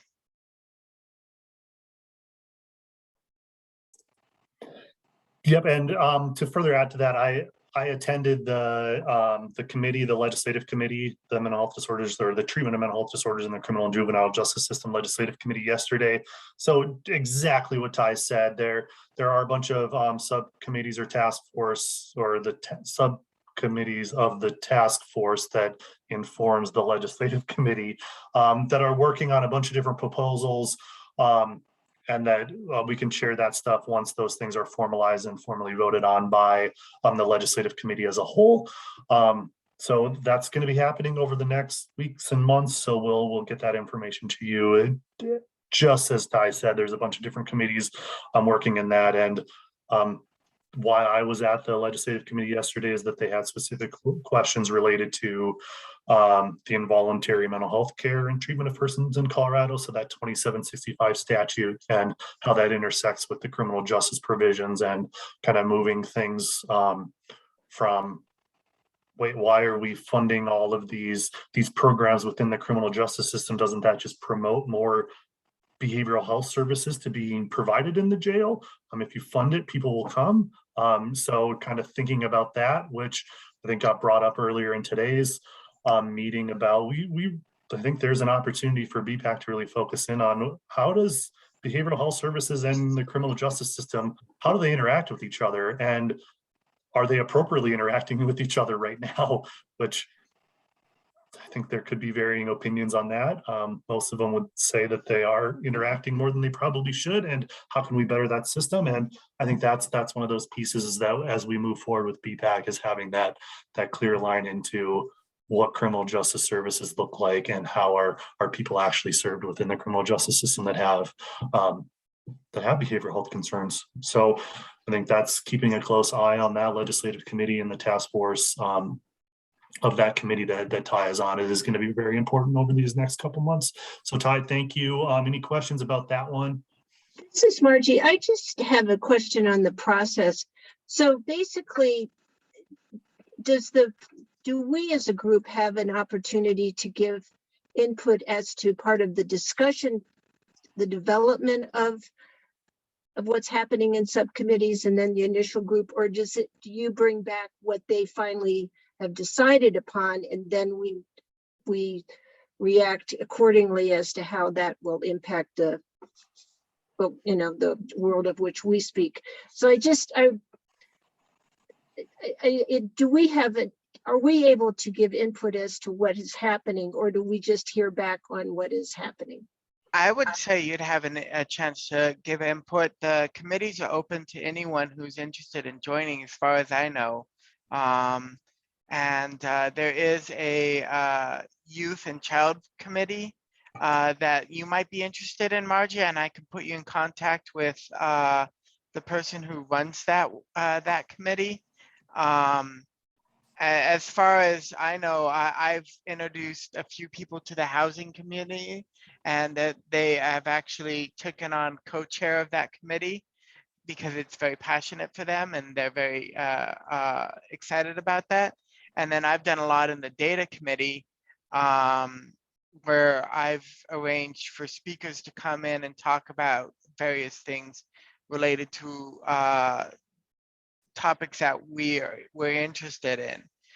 So I can connect you in either as a temporary person or as a potential member. I think that would be great. And that would, again, I think, keep the planning council more involved in what is actually happening. So maybe even just letting us know when those opportunities are could be helpful for the council at large. But I definitely would like to know about the family and youth piece, Ty. So thank you. Okay. I'll connect you with the person that's in charge of that one. Yeah, so I put the link to the treatment of persons with mental health disorders in the criminal justice system there. That's the legislative page that also has the task force schedule. So how it works is that there's this formal legislative committee that is made up of Colorado state senators and representatives that form the larger or the oversight committee. And then there's a specific task force that Ty serves, because Bhpac has a specific seat on that task force. And then what Ty is talking about with all of those committees of the task force, the housing, the children's services, the data, those are all committees that are specifically working for that task force that will then have recommendations up to the legislative committee that has the opportunity to run, I think, 5 or 6 bills specifically from that legislative committee that makes changes to whatever kind of the task force recommends, and that they accept to do. Those bills are outside of the 5 bills that each one of the individual legislators can run. So it's a committee bill. So that is that role of, and everyone can participate in any of those things. So with the larger, I guess it's not larger, but the legislative committee, that is also open to the public. There's opportunity for testimony within that as well.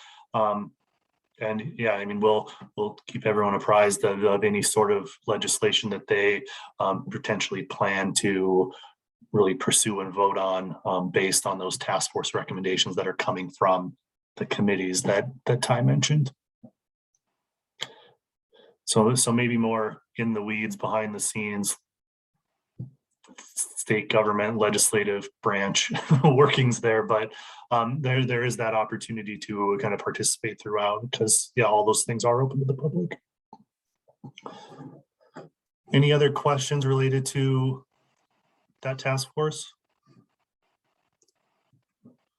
And then the other one that Bhpac has a specific seat on is the State Rehabilitation Council, which Lorraine serves as our Bhpac representative. Any updates there, Lorraine?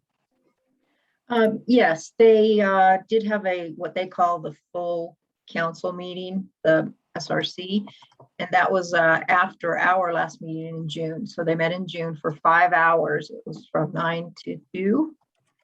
And they had some industry people there, some of their constituents who told them, they basically gave them the peace of mind about how a 5-hour meeting is ridiculous, and industry won't really accept that. So they did a survey to see how they could get all of the things they need to accomplish done in less time.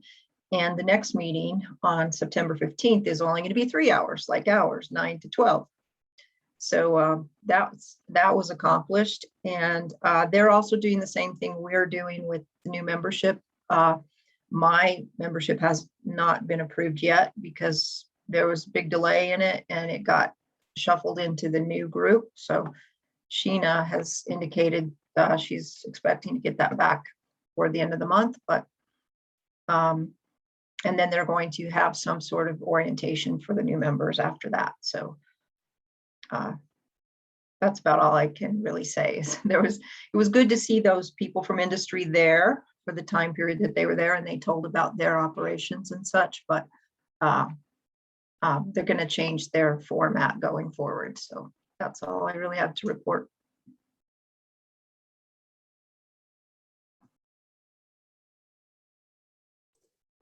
Yeah, thank you, Lorraine. Any questions, comments related to SRC, the State Rehabilitation Council?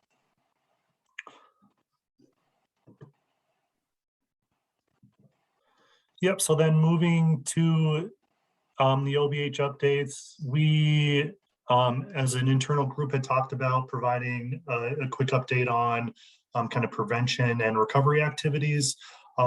Bonnie, do you want to address anything specific about prevention activities over the last couple months here that happened within OBH?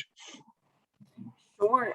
So we actually did release and received applications for, I think we call it our priority populations funding stream. It's through the block grant stimulus funds, and it's actually in process right now. So unfortunately, I can't talk too much about it, but next month I'll know more. And tentatively, I'm very excited. And let's see, anything else?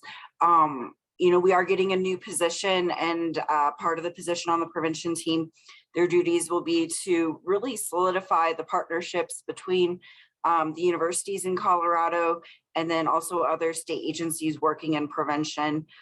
if you recall, I think maybe almost 3-4 years ago now, we did write a strategic plan, and one of our goals is to be really at the forefront of prevention science. So I see this as a way of reaching that goal or moving closer towards it. So really exciting things for us.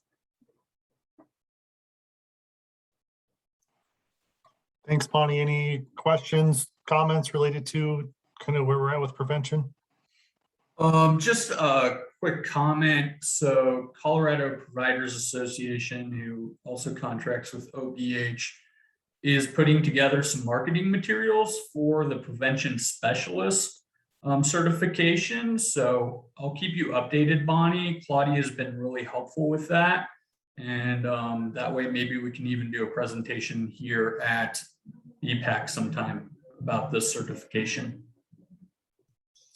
I would love that. And I know my grantees will be really excited to see those materials as well. So thank you.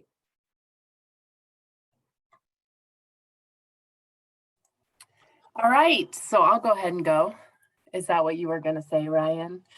So we had some funding that went into some expansion for IPS. So we have two new mental health centers implementing Access Health up in Durango and MHP in Boulder and Longmont.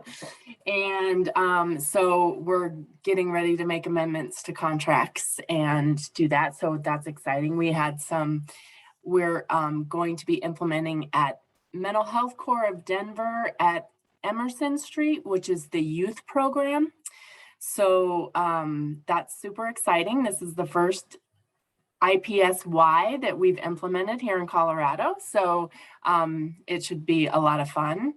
Like Bonnie, we have some stuff in the works. We did get, for the recovery, we have Colorado Mental Wellness Network was given that RFP that I was working on last time I spoke with you all. And so they're in there for, they started in July to do their stuff. So that's very exciting. And we're in the works with a Latinx, but that's not ready to be divulged yet. So next month, I'm hoping we'll be able to let you know about that next month. I am kind of wondering if we're doing the same for peer support specialists, Jacob. So I'm just curious about that, if we are. And I think that's it. We have a lot of money going to the MSOs. So OBH is working really hard with the MSOs to score their RFPs. We had all of the regions. That's it's wrapping up. Again, I can't say who has been offered those contracts yet. Like I said, all 6 regions, we've been working on it with county commissioners, people in the community, and some OBH folks. So we've been working hard on that. And we also have, I'm sorry, I don't have a lot of solid information to give everybody. Let's see what else, something else. And we're working on some statement of works for some new contracts that are going out to the MSOs as well. So lots and lots and lots going on in recovery, and it is very, very, very exciting. Questions? Nope, just a follow-up comment. So we are presenting at the Rural Peer Recovery Conference next week, and we have a PowerPoint presentation. So same work doing over on the peer side. Yay! And also that's in person, right? That conference is in person? Correct. Yeah, so that's kind of cool, I think. All right. Thanks, everybody. Thank you, Bonnie. Thank you, Aaliyah. So just some other updates in the last half hour we have here on the block grant application. So a little bit different. As some of you maybe know, the state standards are grants coordinator. She left just after our last meeting.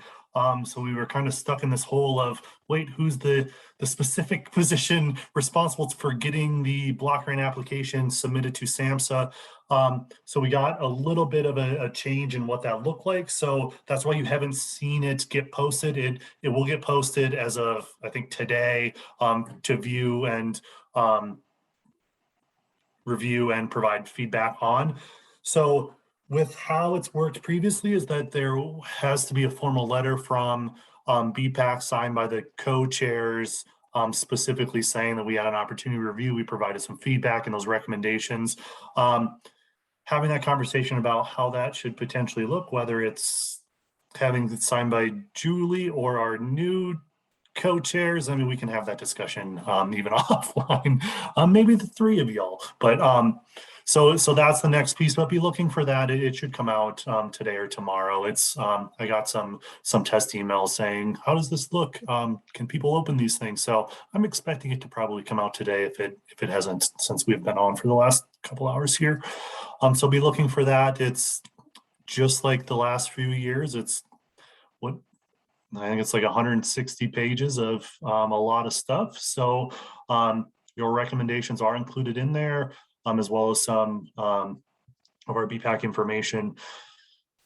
So with that, that's the block grant application. So take a look at that and weigh in on what that looks like if you would like. Questions about that application and where we're at. So I guess the one last piece is that we've been working closely with SAMHSA about the timing, because usually you have to post it for 30 days prior to submitting. And so SAMHSA granted us that you can submit it. It needed to be submitted yesterday, September 1st, and that we submit it and have the open comment period essentially at the same time. And then we'll make modifications based on the feedback with SAMHSA to the application that was submitted on yesterday. So that's the timing is just a little bit different, that if you're following along on the timeframes at home. So that's why it's a little bit different this year. Another piece that we've been talking about, what feels like forever, is the Behavioral Health Administration. Sadly to say that there is no new information from when we met in June. We are still waiting for Health Management Associates, HMA, to submit that essentially report or implementation plan for what the new BHA, Behavioral Health Administration duties and plan is, which will ideally lead to some sort of legislation happening in the 2022 session.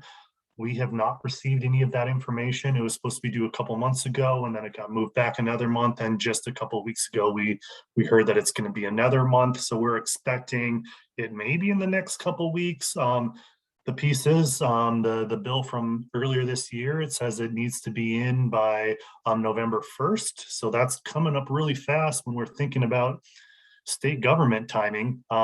2 months is super quick for state government planning. So we're eagerly waiting for what HMA has to say about what they think the Behavioral Health Administration should look like.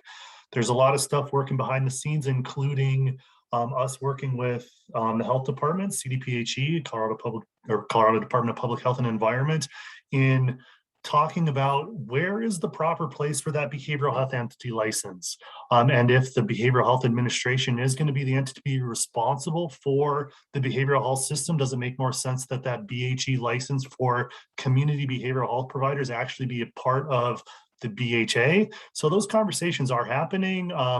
Overall, I think CDHS, the governor's office, and CDPHE are kind of on board with that, potentially transitioning over there kind of in the same structure as currently has been established in the health department. But be on the lookout for that as kind of those key pieces of, if that's a formal recommendation from HMA about what the Behavioral Health Administration is going to be. We're just seeing that more as an offshoot without actually knowing if that's what HMA is actually going to propose. But there are some behind the scenes work happening between state departments and a collaborative effort with our sister agencies to come up with what is the best way to actually have some sort of accountability and administrative oversight of the community behavioral health system, which I think goes a long way. in actually creating a system that is both meaningful for providers as well as individuals trying to access services. Like I said, there's not a whole ton of information in there, or that we have yet, but be on the lookout. As soon as I get any word on that coming out, I will make sure that it gets sent out to council members. Questions about BHA or Behavioral Health Administration, I should say.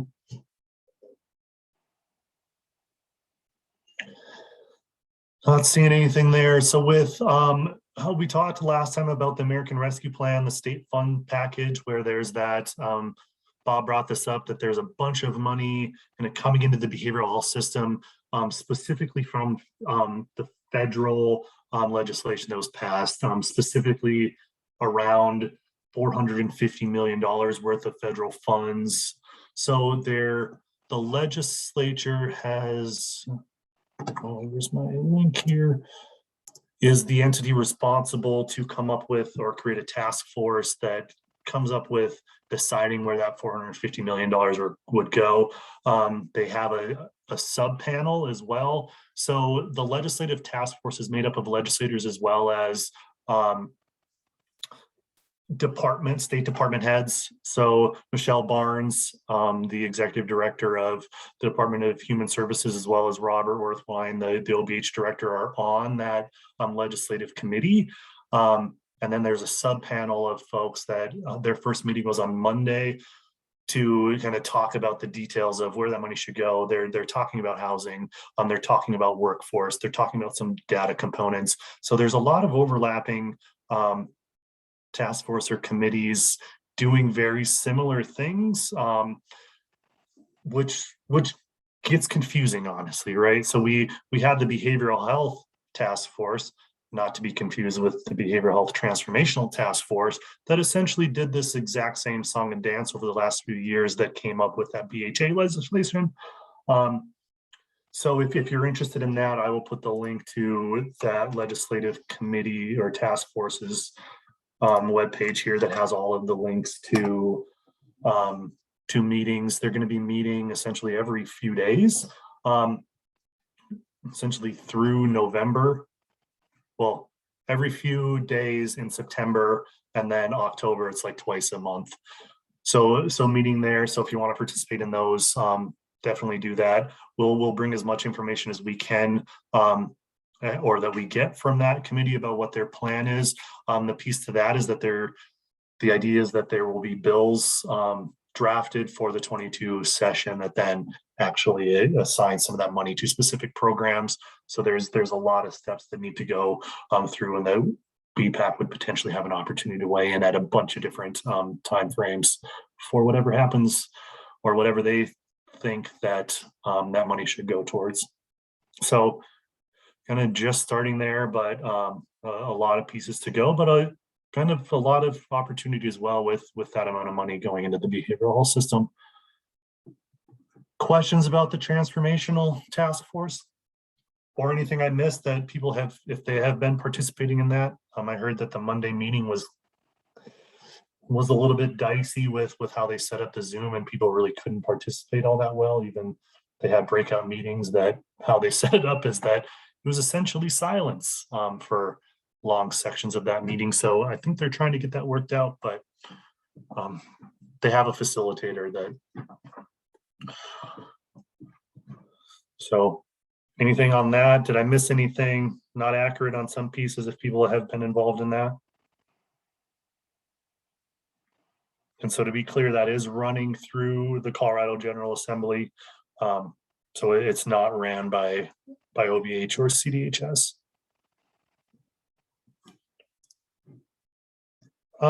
So I mentioned this earlier that we are in the process of hiring, specifically on my team, that community engagement manager, a position really assigned to make sure that everything that we do at OBH has stakeholders involved, that there is a robust conversation, whether it's rules, whether it's policy, whether it's the councils or boards that are under the purview of OBH, that community engagement manager is involved in that. Like I said, that they're potentially going to transition into some of my role here at BPAC and take over some of that to make sure that BPAC is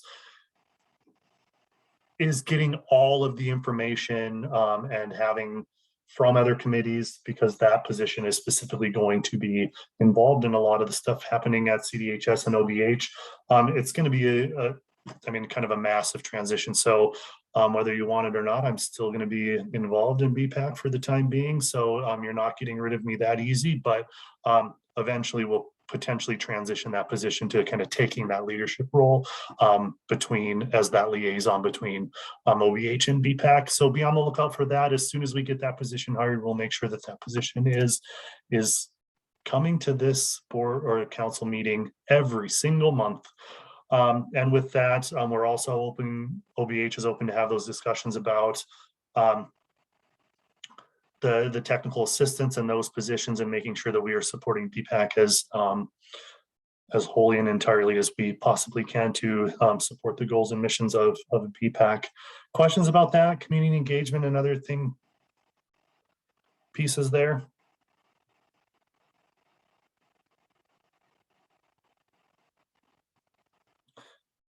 So then the last piece is we're working hard to get money out the door. A lot of and new programs stood up from what happened earlier this year during the legislative session.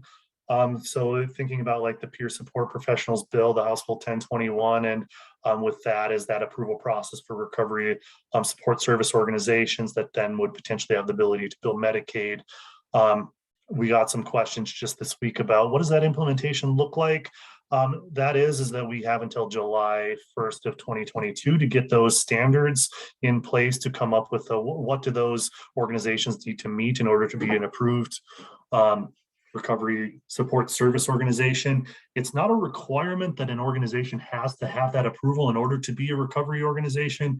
That approval is only needed if you want to pursue reimbursement for services from Medicaid. So I want to be abundantly clear, it's not a licensing requirement, which I think some of those questions were, well, wait, what do I have to meet to even just be a recovery organization? That's not this. This is just that one piece that it doesn't guarantee funding, but potentially allows you access to Medicaid funding for services. And those rules, we have a 0.5 position that I think is in the process of we're hiring for that will help out and kind of have the oversight of that program. And we're trying to get that as to be a full position. So we're trying to add some other programming into that position. So it's we can have a full body instead of just a half body. But we'll keep you posted on that once we start that rulemaking process so that BPAC as well as any other entity can be part of that discussion, what rules would potentially look like. Some other pieces, the secure transportation, CDPHE is leading that discussion. They are starting with their rules to come up with what does secure transportation mean and what does that look like. The health department is the entity responsible for establishing those baseline rules, and that counties through the county commissioners will be the ones actually issuing licenses per county for secure transportation. So that's the one that kind of that anti-stigma bill. So you don't have to, if you're experiencing a behavioral health crisis, you don't have to go handcuffed in the back of a police car to get medical services you need, or in the back of a ambulance, kind of setting up a new licensing structure that you can essentially go in. The idea is like unmarked vehicles that you can get the transportation services that you need in a behavioral health emergency. So it's not so stigmatizing, and kind of sets the foundation for the discussions we had a little bit earlier about what does law enforcement interactions look like, and is there an opportunity that law enforcement doesn't need to be available every single time someone is experiencing a behavioral health crisis, just like they don't need to be available every time a person is experiencing a medical crisis. So that's kind of setting that stage for those conversations, which I think can come back to BPAC, and we would potentially have an opportunity to weigh in on some of that stuff as well moving forward. Kind of the other pieces is that Signal has been the entity that has been contracted for those 3 youth behavioral health services. So they're setting up and that infrastructure for coming up with what are those 3 sessions going to look like, and how do youth access those 3 sessions from that House Bill 1258. So that's that youth screening and provide those 3 sessions paid for by the state, so youth can have better access to behavioral health there. So we'll see how that goes. Like I said, Signal is the contractor that received that. Yeah, Bonnie mentioned the prevention of substance use disorders and that collaborative. Yeah, so that's all the other programs that were part of the 137. Those are moving along with whether it's the ongoing funding for some programs, like the new way that recovery residences are, and that whole structure. There's currently a lag because of that grant program. There was that $50,000 that was in a grant that recovery residences or sober living facilities could seek a reimbursement grant from OBH. That funding was not funded, and that program was repealed, and that $200,000 was appropriated specifically to the approved body. So that goes through a whole RFP process per the law. So that is the lag, and that there's currently not specifically funding allocated at this immediate time. But eventually that $200,000 will go to any approved body to support their mission in approving recovery residences to essentially operate in Colorado. So we've also been receiving some questions about, well, wait, what happened here, and why don't we have the $50,000? It's because that program was repealed and was replaced with that $200,000 that goes to the certifying body. Questions about that, or did I just confuse things more there? So I do have a question, Ryan, about that. I have been having a very different, maybe this is Aaliyah to answer this. I was going to send Aaliyah an email here today. But for instance, my sober living homes should have been recertified about a month and a half ago. And I've submitted the application, done all that, and there's just been no traction or response or anything. Is this kind of why? There's been a change in staff at CAR. So that could be it. Yeah. So I would just try again and then see if you can schedule it for after September. Wink, Cool. wink. Yeah. Yeah. And I think, I can also speak for some other people who are just kind of like, well, what's going on right now? We worked really hard to appease this new law. And then now it just kind of seems, yeah, okay. I'm with you. We have open board meetings. If anybody would like to come to a board meeting, we have one on the 7th from 9 to 10. If you want to go to the board meeting, send me an email and I can send you the link. They just send the link like the day before. So that's always a possibility. That's kind of how we're meeting. Obviously, that's how we meet. We meet 2 times a month. So the board gets together quite a bit. And we had just found out maybe last month about the changes in staff. So I'll give you that information if you want to shoot me an email, Brian. And anybody else who wants to go to a fun board meeting. Yep. So with that, so Aaliyah represents OBH on the approved certifying body per statute. So OBH has a specific seat on every board that if we were to approve any sort of certifying body. So that's what Aaliyah is talking about as that board, is that we have, OBH has a formal seat there. So to provide some of that governmental oversight from an entity that does certifying or approving of recovery residences that isn't the the state.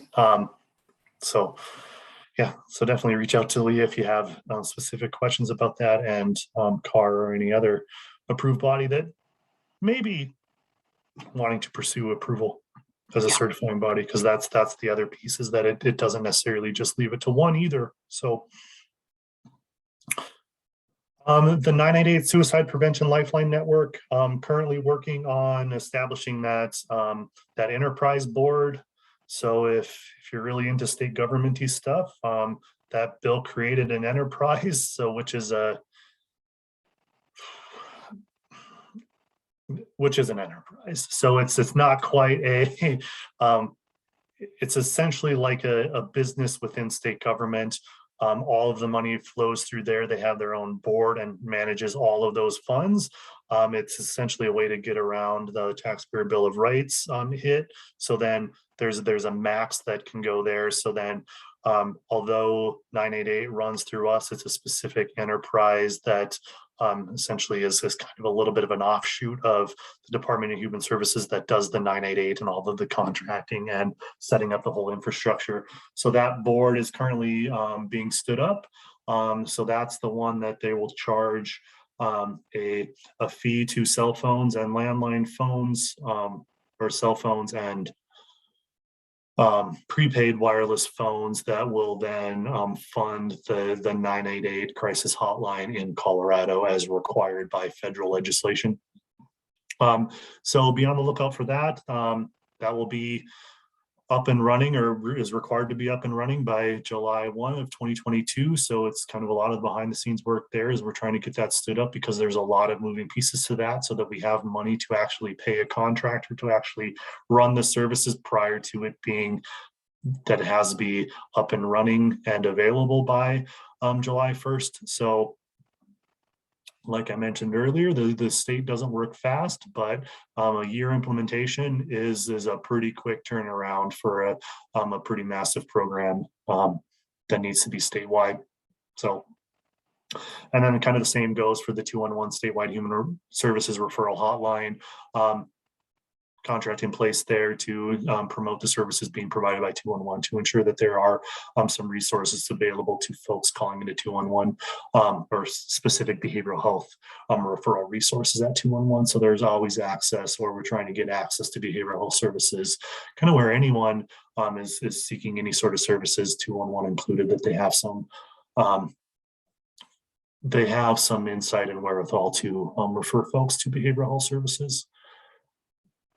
Any other questions? That's kind of what I had for the time being. Kind of things are moving along with us implementing. Sorry, I don't have a lot of detailed information because it's kind of one of those closed-lipped times for us where we can't say too much about when things are being posted and what that actually means.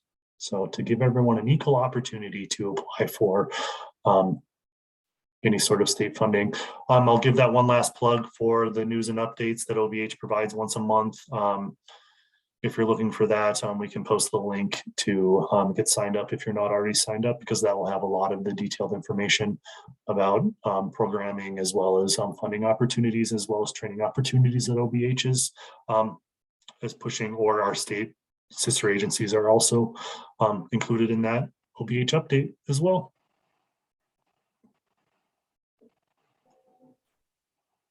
So Ryan, I have a question not necessarily related to those updates, but I was wondering if OBH was going to be involved in any way at the rally for recovery that's coming up later this month, the 18th, I believe. Because one year there you had like that prescription wall or whatever. I mean, I can speak to that.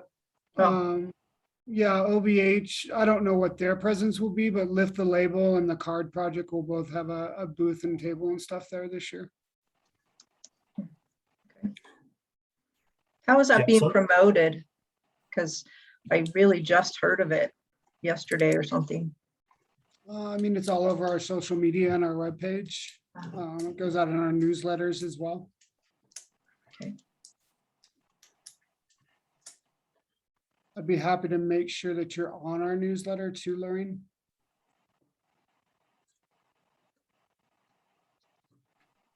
Great. Yep, thanks, James. Good question, Lorraine. Any other questions, comments? How did I do for the taking over for? You're a Placeable, complete rock Julie? star, Ryan. Fantastic. Learned a lot from Julie, so thanks, Julie. Yeah, Julie. Yeah, so Yeah, with thank that, you. that's what we had. So once again, thanks, Julie. Thanks everyone for their participation. I mean, a lot of stuff going on, a lot of motions today. So thanks for everyone being active and participating in today's meeting. And I think we're moving in a direction that is very positive. And yeah, and we've been moving in that way for a while, and now we're kind of on to that next piece, and look forward to continuing the discussion for next month. Thank you, guys. Appreciate it. Look forward to seeing you when I visit and hearing all the great things you're doing. Thanks, Julie. All right, thanks everyone. Bye. Bye.